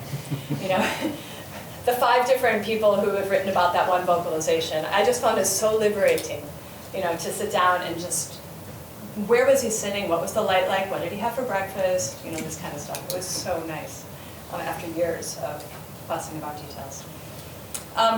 One of the core arguments that I make in the introduction of the book is that, well, the Arabic tradition, first of all, is very large. I don't think we're often aware of that. And this is just what survives. But our corpus, which is called the Open ITI, so the Open Islamic Text Initiative, which I'm a co-PI with Matt Miller at the University of Maryland and Maxime Romanov at Hamburg, has, right now, 2.3 billion in its current instance words. And you can see there I've put some of the other collections down to the far right. So Open Greek and Latin is quite a bit smaller. And you have here on the left the Chinese tradition. So I like to say that the largest tradition, at least that we have in a corpus today, is probably Chinese, but the second would be Arabic. Maybe historically one is bigger than the other, and one of my next projects will involve comparing the Chinese, I think, and the Arabic, because there's so many interesting things to think about. One of the reasons it's so large is because it is so intertextual. And that's the core argument I want to make in the book. And this, I think, relates then to Kayla a lot because a lot of what she's doing is she's looking and comparing, throughout the book. And so as I was reading, I was thinking a lot about this issue of, you've got this version and you've got that version, these differences. So it's just a common feature of all Arabic traditions. So those files I showed you, we have 1.6 million of them between works in our corpus. So each one of these files compares 2 books. So if you compare our corpus, which has roughly 3,600 books, and you compare all of them together, you end up with 1.6 million files. It's huge. It's huge. If you count all those little alignments, we have 26 million, nearly, alignments in our last run. Now, many of those files are boring. They are schematic, as I said, in the most generic sense, but they, have one alignment. So it's hard to say much when you can only find one, for example, prophetic tradition between 2 books to say something about what these authors are doing as such. However, every single book, virtually without exception, has a serious relationship with another book. So in other words, authors are not generally working, at least in what we have in our corpus, alone. They're not, making things out of nothing. They're working with past writings. And I go through a series of reasons that I think this is happening in a macro sense, which I'll put aside for now. But please read the book. It's not a long book, by the way. It's only about 80,000 words. We'll be out next year. But these kind of macro situations, which are not unique to the early period, and one of the points I want to make is that we often think that the early Islamic period is one of this kind of oral and written, or orality, so people hearing texts and writing them down. But this continues, throughout the Islamic period, and I think you can see it in certain forms of textuality that produce, notes that are intermediate to a book, but that are obviously underwriting, common features of different works. So I have a lot to say about notes and how notes might have worked. Just for chapter by chapter, Tom, would you mind telling me when I have like 2 minutes left? I will, yeah. Thank you so much.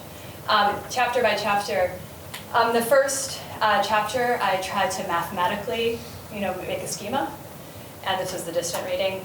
So I draw a graph. I say you can put every single one of these pairs somewhere on this graph, and I go through different examples to try to illustrate that. So sometimes they're more precise, sometimes they're longer, sometimes you have long and precise, alignments between works, or sometimes you have very kind of not very long, not very precise. And, how do we think of this holistically?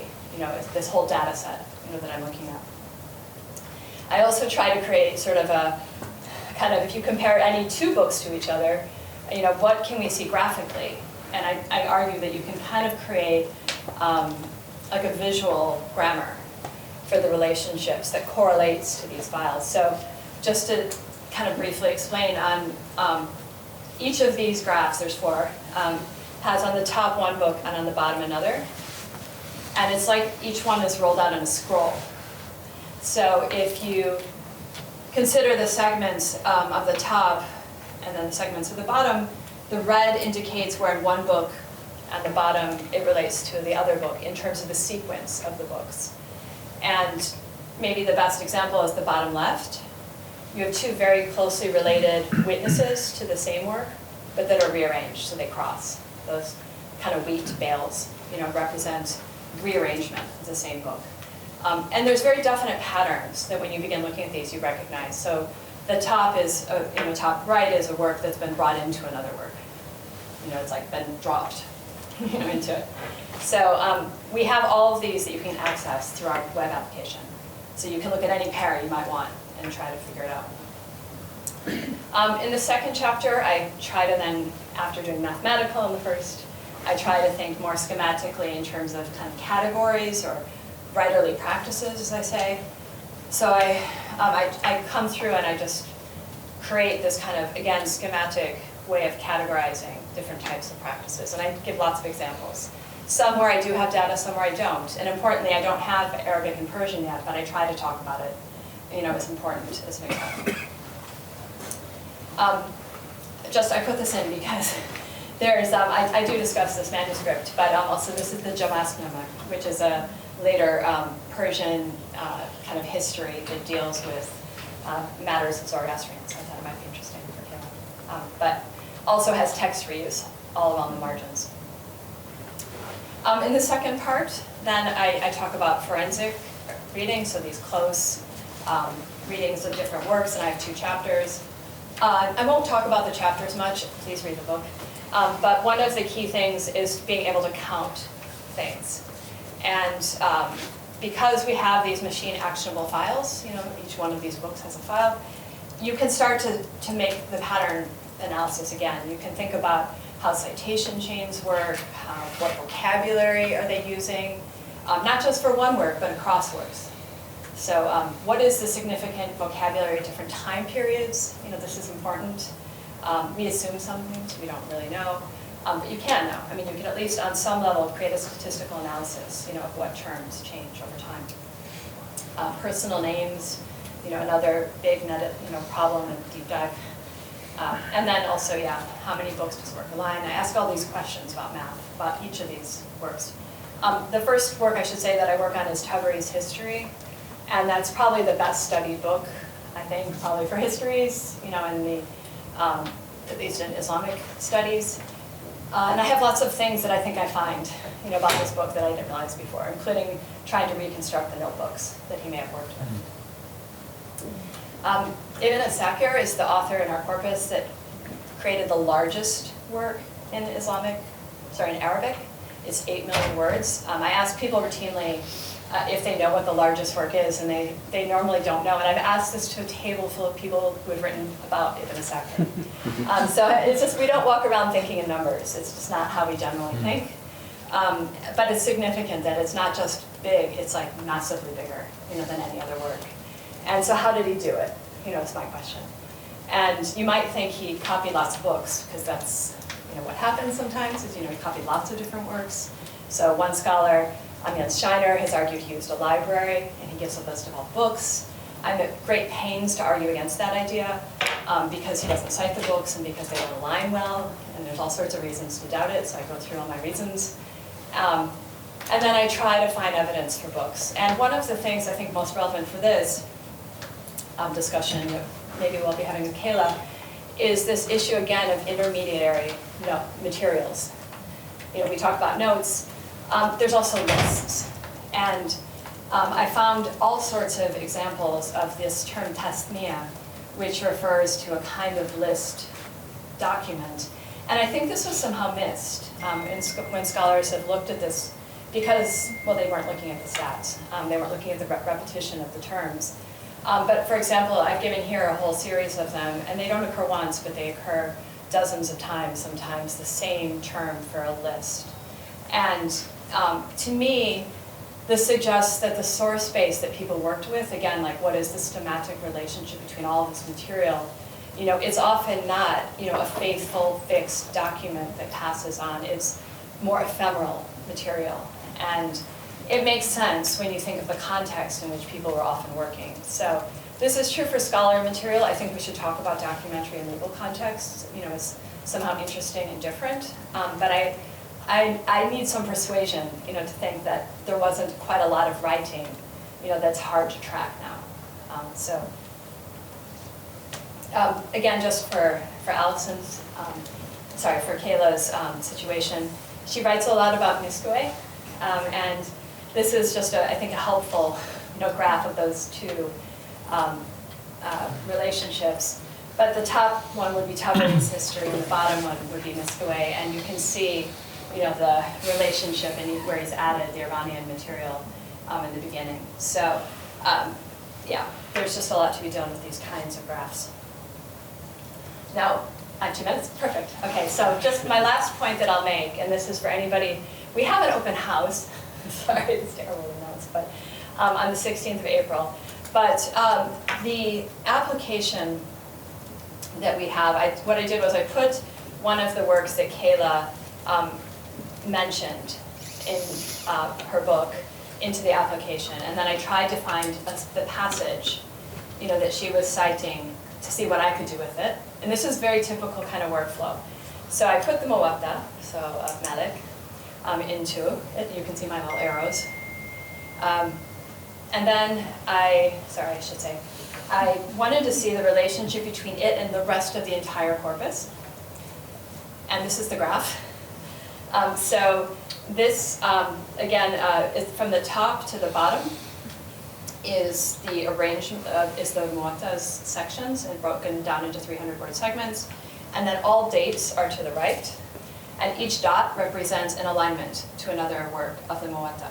So Muwatta has a relationship. And if I go, and if I look and I try to find the passage that she had cited, I did this, I downloaded the book, and I read, and I found it. It was at milestone 347, I found. This is on the jizya that you mentioned. And so then I looked for where it was in the alignments.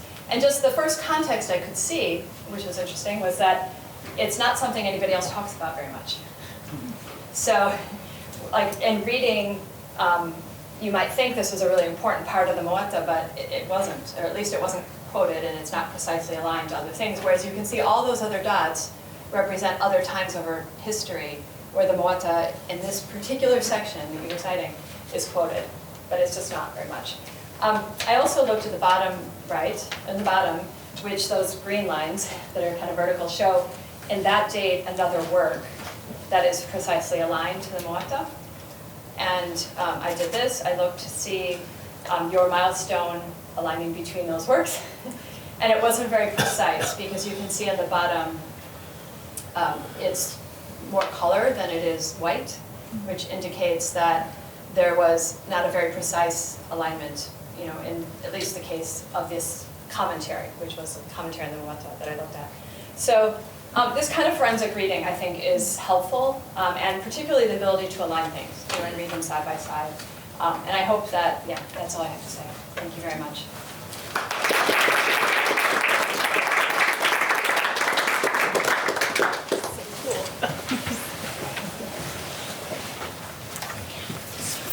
Thank you very much, Sarah.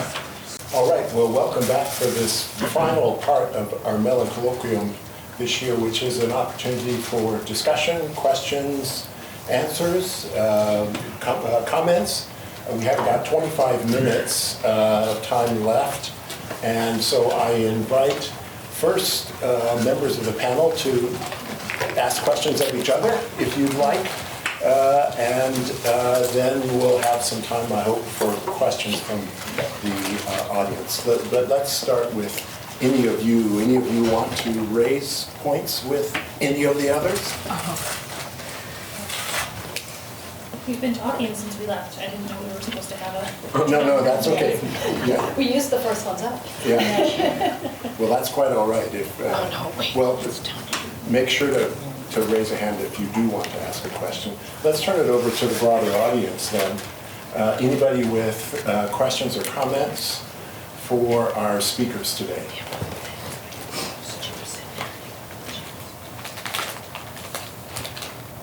I have a direct question from Sarah. Do you have a prospect of integrating interlingual, specifically farthest lingual? I'm in Persian and Arabic. It is easy to think about the algorithm and patterns of tracing the reuse of text between those languages.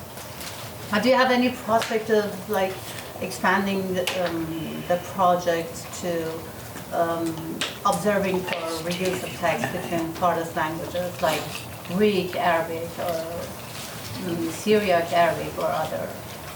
I mean, the challenge is the same, whether it's between Arabic and Persian or Arabic and Syriac or Syriac and Persian. It's a computational problem. So we're working on the modeling right now, actually. So I'm working on, for those who might work on any of these texts, Balami and Tuggery I've been trying to work on. We've got Quran that's translated, and it's trying to train a model to find, the alignments.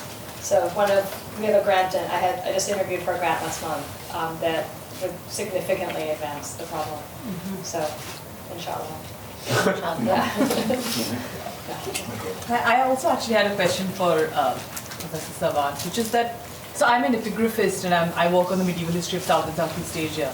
And I was just curious, some of these beautiful sort of patterns, very interesting patterns that you showed to us today. Do you have a sense of how these patterns might change or not if documents and inscriptions were inserted into the Yeah, I was thinking about that in actually your talks as well. So documents are challenging because, like what Christian was saying, you've got these scripts sometimes and it's hard to read them, and so you don't know. And the solution is a kind of normalization. It's a kind of reducing the possibilities to one and then trying to align across other documents, if you know what I mean? So. Possible normal variant readings of the same character or something like this. But to be honest, that's like there's low hanging fruit and then there's really challenging cases, and those are much more challenging. I would say for documents, the greater future potential probably lies in visualizations like the one where you can compare just visually seeing things, and also just surely making them machine readable and accessible in any way to be searched. Right. So that also would involve normalizations as well. So it's there's a lot of discussion right now among Geniza scholars. There's this Invisible East project and others, about how to do kind of web interfaces for documents that would allow metadata to not be an obstacle, to put it simply. Thank you. Yeah. Anne, yes. Yes, we have an individual on Zoom who would like to ask a question. Theo, if you'd like to unmute your mic and pose your question to the speakers.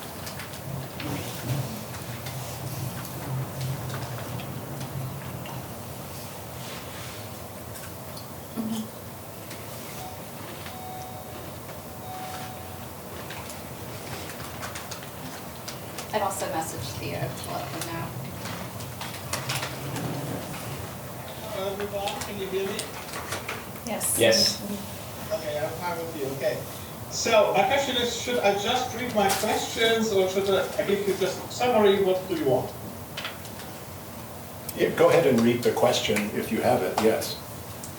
Okay. So the questions are for every one of you, but I named first Kayla and Christian because these two were the first two ones who made the presentation. So,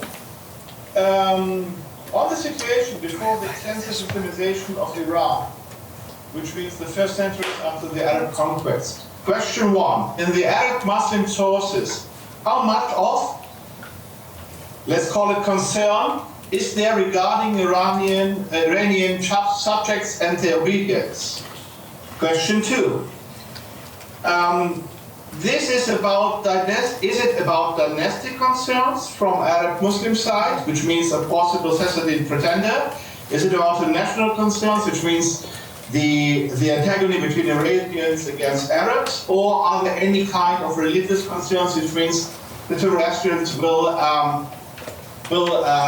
fight against the infidel Muslims? And the third question, changing the point of view to the Iranian Zoroastrian side. In their sources, are there ideas, plans, wishes, however we will call them, for a liberation of Iran? And how are they actually equipped? Which means, if there are any sources dealing with this, are the arguments more dynastic, national, or religious? Thank you. Anybody want to wade in?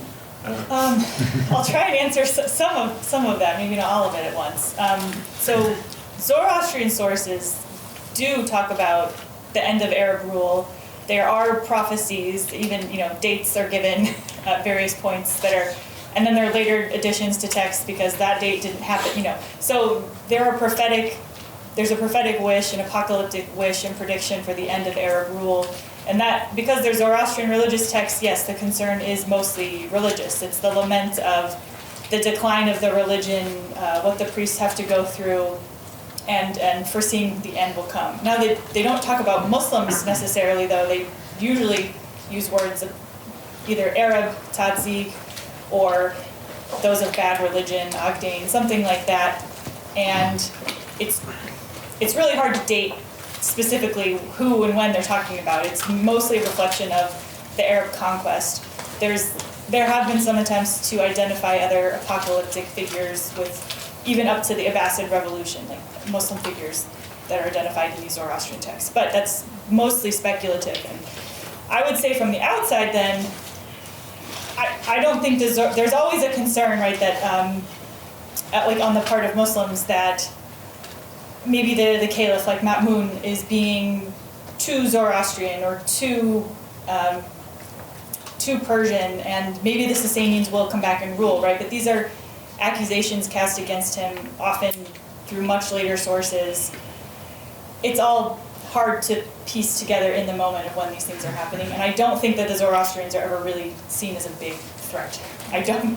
I think they are present, and I think they are a part of Islamic society, but they're pretty they're not major players, so we can't overblow this. On the other hand, we have evidence that certain Zoroastrian priests were put to death, and there's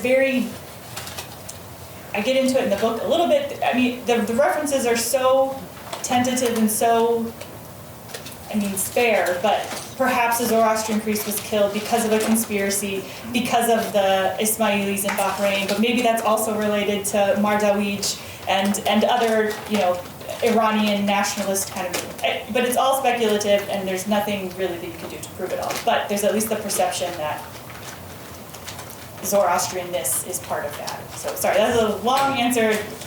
I don't know if you have something to add. But. Yeah, I don't have anything major to add. I think the big picture is that across the core provinces of the empire, non-Muslims tended to be demilitarized. I mean, it's a different story in the world that Alison studies, where these Christian populations of the Caucasus remain armed to the teeth. So that's an interesting contrast. But when it comes to the core provinces of the empire, by which I mean Iran, Iraq, Greater Syria, and Egypt, by and large, there are exceptions, but by and large, these are demilitarized populations. And what is interesting is that resistance to the new Islamic empire comes not from Zoroastrians as such, but communities who have undergone a process of conversion to Islam that does not per se match what is being promulgated from the court or from the emergent Muslim scholarly class. And so these people are often written off as being heretics. And so this is the period in which the term Majus, Magian, which Kayla spoke about in her presentation, develops not merely as a term to describe a non-Muslim community, the Zoroastrians, but it also develops as a heresiographical label. So you have a wide range of Muslim groups adhering to different forms of Islam than the Islam of the hadith collectors and all of the rest, who are dismissed as being Zoroastrians. And there is a military challenge that comes from these people. For instance, the communities in the orbit of the Abbasid revolutionaries, Babak and his people in Western Iran. So it's a complicated picture, but yes. But I mean, and you head into slightly later periods than I think where our presentations have focused, and you get this panic about Zoroastrian or Iranian restorationism.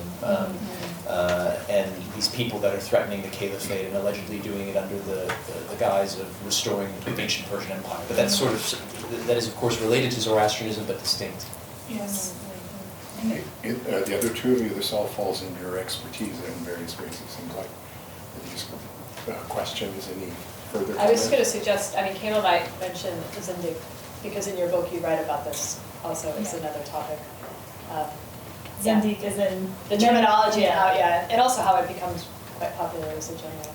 Zendik meaning, well, originally, I don't know, we get into, but interpreters of the Zand, or bad interpreters of the Zand, Zoroastrian text. But then it's applied to Manichaeans, but then it's also just applied to any kind of heretic, and then deciding from the point of view of Muslims, like who is Zindiq and what that actually means is really hard to pinpoint. But Zoroastrians, at least in Zoroastrian texts, seem fairly concerned with saying, like, we're not Manichaeans, like we're dualists, but we're much better than they are. You know? And they, I mean, it seems to have worked, you know, whatever rhetoric they used among Muslims, because they achieve a protected status, whereas Manichaeans do not. It's a sort of short answer. Yeah, that was right. Yeah, I think, like Christian said, my region is very different. It has different patterns, and that's why it's usually pretty interesting to have a conversation with people who have normalized, you know, Iran, what Iran means. I think the responses to the conquest depends on whether you're using Arabic or Armenian sources, but they tend not to be focused on Zoroastrian anything, because for the Armenian sources, it's, the empire is no longer trying to force them to become Zoroastrian, which is a bedrock of Armenian responses to the Sasanian Empire. And so for Arabic sources of the conquest of this region, Zoroastrianism is not significant because it's a Christian majority region. So we face different patterns. I think some of the things, some of the ideas or trends that you see about restoration and that sort of thing do come up in the later period, but the dynamics of how people talk about religious difference in the conquest period are significantly different. Thank you. Further questions? Yes, Emily. Thank you all for your wonderful presentations. I was thinking about, Dr. Sahner was discussing the archive, the Kabardistan archive, and I think that's an interesting interface of how do we talk about our documentary or even our ethnographic sources in context with some of these more literary sources that are often composed centuries later or compiled and redacted centuries later. So I was curious to ask on, and this also applies to the Caucasus, but also Iran, what do we know more about the social history of what Zoroastrian or Christian practice looked like on the ground when the conquest arrived? What was the social role and the socioeconomic support basis for cultic practice of either Christian or Zoroastrian and other religious communities? And what archives are there available in your research of this? Okay, that's a difficult question. It's a great question. And in terms of being able to find other non-narrative sources, or in terms of finding documentary sources, I don't think that I can think of any off the top of my head for Zoroastrianism in Armenia. And all of the ethnographic sources are going to help support the study of Christian history in particular, because largely the church is organized in part along the lines of the main noble houses in Armenia, and so they're frequently patronizing works that have inscriptions on them, and so that's probably an easier route than documentary ones. In terms of Zoroastrianism, there's very little that I can think of for documentary or ethnographic in Armenia. There is archaeological evidence. In fact, it's said that there's evidence that in some of the churches that they used to be fire temples, but these things have not been written in, they've not been picked up by the narratives as a way of showing transformation. You do hear references, there's a famous one in the city of Mush, which is in eastern Turkey today, that was purportedly a place of worship for Zoroastrians, which they just called pagans, that was then taken over and made into a Christian church. So I think these narratives of transformation are easier to find than like evidence of whether it's inscriptions or documents of Zoroastrian. So I think it's been built into the construction of Armenian Christianity to differentiate from this past or this other. There are some Sasanian administrative bullae that have been found at Wien. Yes. Showing an extension, I don't know, of Sasanian administrative practices there, right? But to much limited extent. In Dartmouth. Yes. And then other Armenian toponyms, like place names from Armenia, appear in that material record. But then there are, like I tried to show in that very complicated timeline that I don't want to be critiqued upon too closely, but there are so many other literary sources from the Sasanian period in Syriac and Armenian that help fill in the picture, even with their biases and things like that. So, yeah, Syriac is very important. I'm thinking of all of the martyr acts and accounts that involve Zoroastrians and Christians interacting and in conflict and things like that as well, which have their own problems in using them as historical sources, but they still give a picture of what perhaps a view of Zoroastrianism looked like before the period of their conquest. And then, you know, pairing all of these and piecing all of these things together is the challenge, working in different languages, but it is possible with good translations and additions. I think that's actually, sorry to piggyback on what you said, I think one thing that people tend to forget if we're looking for other types of sources on how to talk about Zoroastrianism, what Kayla's saying, I think is underestimated sometimes in Sasanian studies is that Armenian sources were written within the Sasanian Empire and they are Sasanian Arabic. So for the most part, there's this trend of trying to tell Sasanian history through using Arabic sources which are late. And so you've got that sort of like, how do we deal with late sources? How do we deal with Arabic sources? So they're outside of the tradition both chronologically and religiously. But Sasanian era sources do exist in large amounts. So they're not the same as your epigraphic ones that you're asking or your documentary ones, but they are contemporary responses to Sasanian power. Would the other of you two want to comment about that? Okay. Other questions? Yes, Nurala. I have actually two questions, and thank you very much for being here. My first question is about the language. Do you guys think the usage of the language or the decrease in the usage of a specific language, in this case, say Pahlavi or Avesta, would this mean that there was an increase in the conversion rate in a specific given region, say Tabaristan or other places in Iran? And the second question that I have is specifically for Professor Vacca, and in your talk you mentioned there is Parthian or Arsakid, so I don't know if I pronounce that correctly, Arsakid influence or Mihranist influence in Caucasian Albania, and then there is Sassanid influence as well. So I am curious then, are there any ways that we could sort of tease out the Parthian influence in Caucasian Albania as opposed to, say, Sassanid or Arabic influence in this particular region? And another point as well, actually, sorry, just one other point. And is the language, does the language have a confessional meaning as well in this particular period? Because if yes, then why an Albanian person would write in Armenian? Why would, I don't know, Zoroastrians write while they were writing in Avesta, while the language changed afterwards? So I wonder what's happening in broadly. I hope it makes sense, I don't know. Do you want to start with the language for the documents, or do you want to do? Do you want me to start with the artists? You go ahead and start. I'll start with the artists. Awesome. Thank you for your question. I'll see if I can do it justice, honestly. I think one of the reasons I focus on Parthianness in Caucasian Albania and in Armenia is because I think, how to frame it, Nina Garsoyan has a really great framing of it, which is that Armenians are active participants in the Iranian cultural sphere, but at the same time, all of their written works will complain a lot in very strident language against Sasanian power. And so one of the ways that they do that, we have to keep in mind that the Arsacids Empire, even though it fell earlier in the east, lasted for much longer in Armenia than it did elsewhere, which means we have this period of Armenian independence under kings who identified as Arsacids, ruling in Armenia under Sasanian hegemony. So they would recognize the authority of the Sasanian Shah and Shah, but they themselves were Arsacid kings. And that's a good couple centuries, and those centuries are the formation of the Armenian literary tradition as well.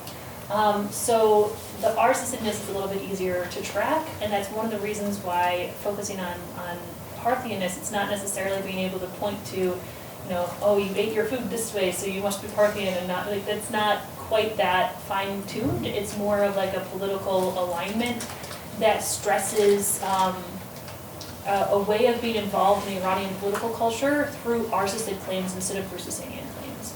Because many of the Armenian texts are very clear that the Sasanians were usurpers who had no right to be there anyway, and that their true leaders were supposed to be Arsacid, and that eventually, they'd be able to show that to the world. So I think that's where I'm going with the Parthianness. In terms of tracking it in Albania instead of in Armenia is much, much harder, because all we have is Desmorency on that front. Because the other materials that we have the palimpsest from Sinai in Albanian, we have a few inscriptions that are only a few words each. There's really no other way then to track Albanian ideas of political legitimacy or involvement in the Iranian cultural sphere besides Desmorency. And his concern is less about the Sasanians. He does talk a lot about Sasanian stuff and against the Sasanian Empire, but as he does it, he also is triangulating with the Armenians. And that this is where your question comes in about language for Albanian material in particular. I have to spend a lot more time working on Desmorency before I can say something in like solid terms, but my sense from reading it multiple times is that he's doing it in Armenian because that's the threat to him at the time. He's writing in the 10th century. I mean, obviously I mentioned he's bringing in much earlier sources, but this is a period when the Bagrationi kingdom that's based in Ani is expanding, that Armenian authority is expanding in the region, and he wants to be able to explain to them, he wants them to know that even though he knows their histories and he knows that he's situating himself as neighbors, as people who have always had a back and forth from the very earliest days of Christianization, he still wants them to know that they're different. And I can't think of another reason why the Armenian stuff is, there is a religious aspect to it. He talks a lot about the potential role of Chalcedonianism in Albania. But I think it's mostly that those are the people he wants to talk to have him back off. It's not a religious thing. It's like, you need to know that we're different, and here are all the ways that we're different, and get your history, but it's different.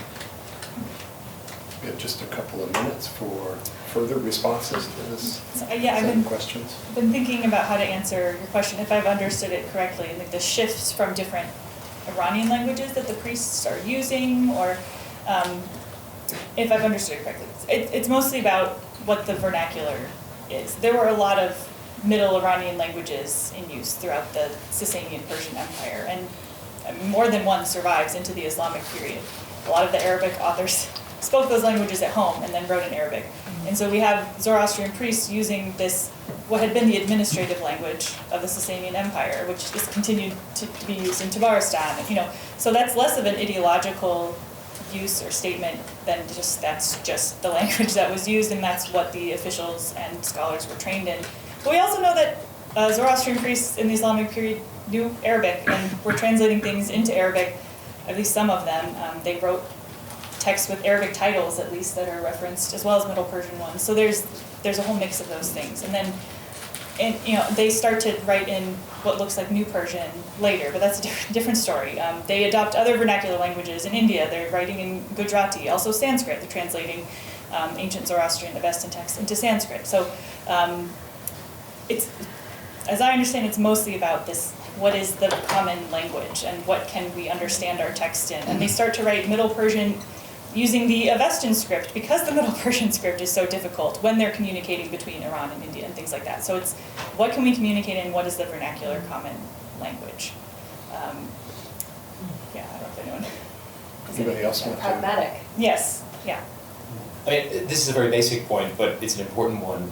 Your question reminds me of the long debate about religious change versus linguistic change. I mean, there is a perhaps lazy but widespread assumption that, for instance, Arabization is an on-ramp to Islamization.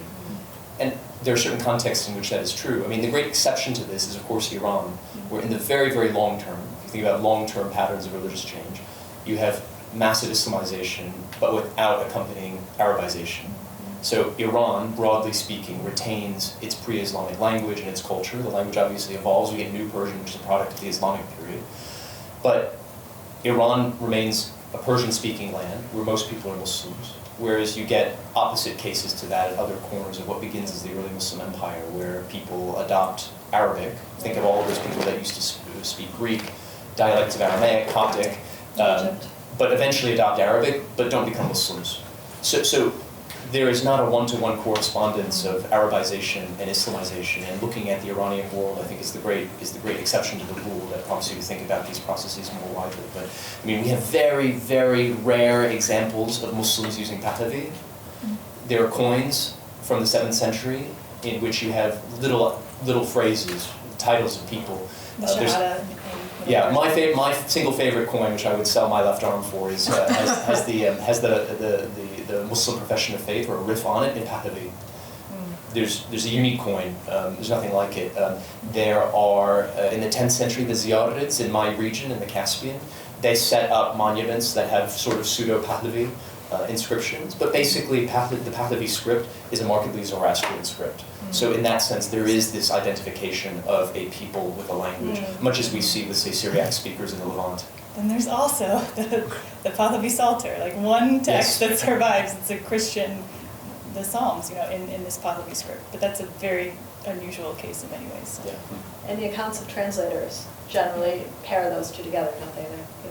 Why does Ibn al-Muqaffa have the linguistic ability? Yes. Because of a translation or a conversion genealogy. Exactly, because he's of dubious religious background. Yeah. Well, I'm afraid we've come to the end of our time, and what has been a fabulously interesting conversation. Please join me in thanking all of our speakers.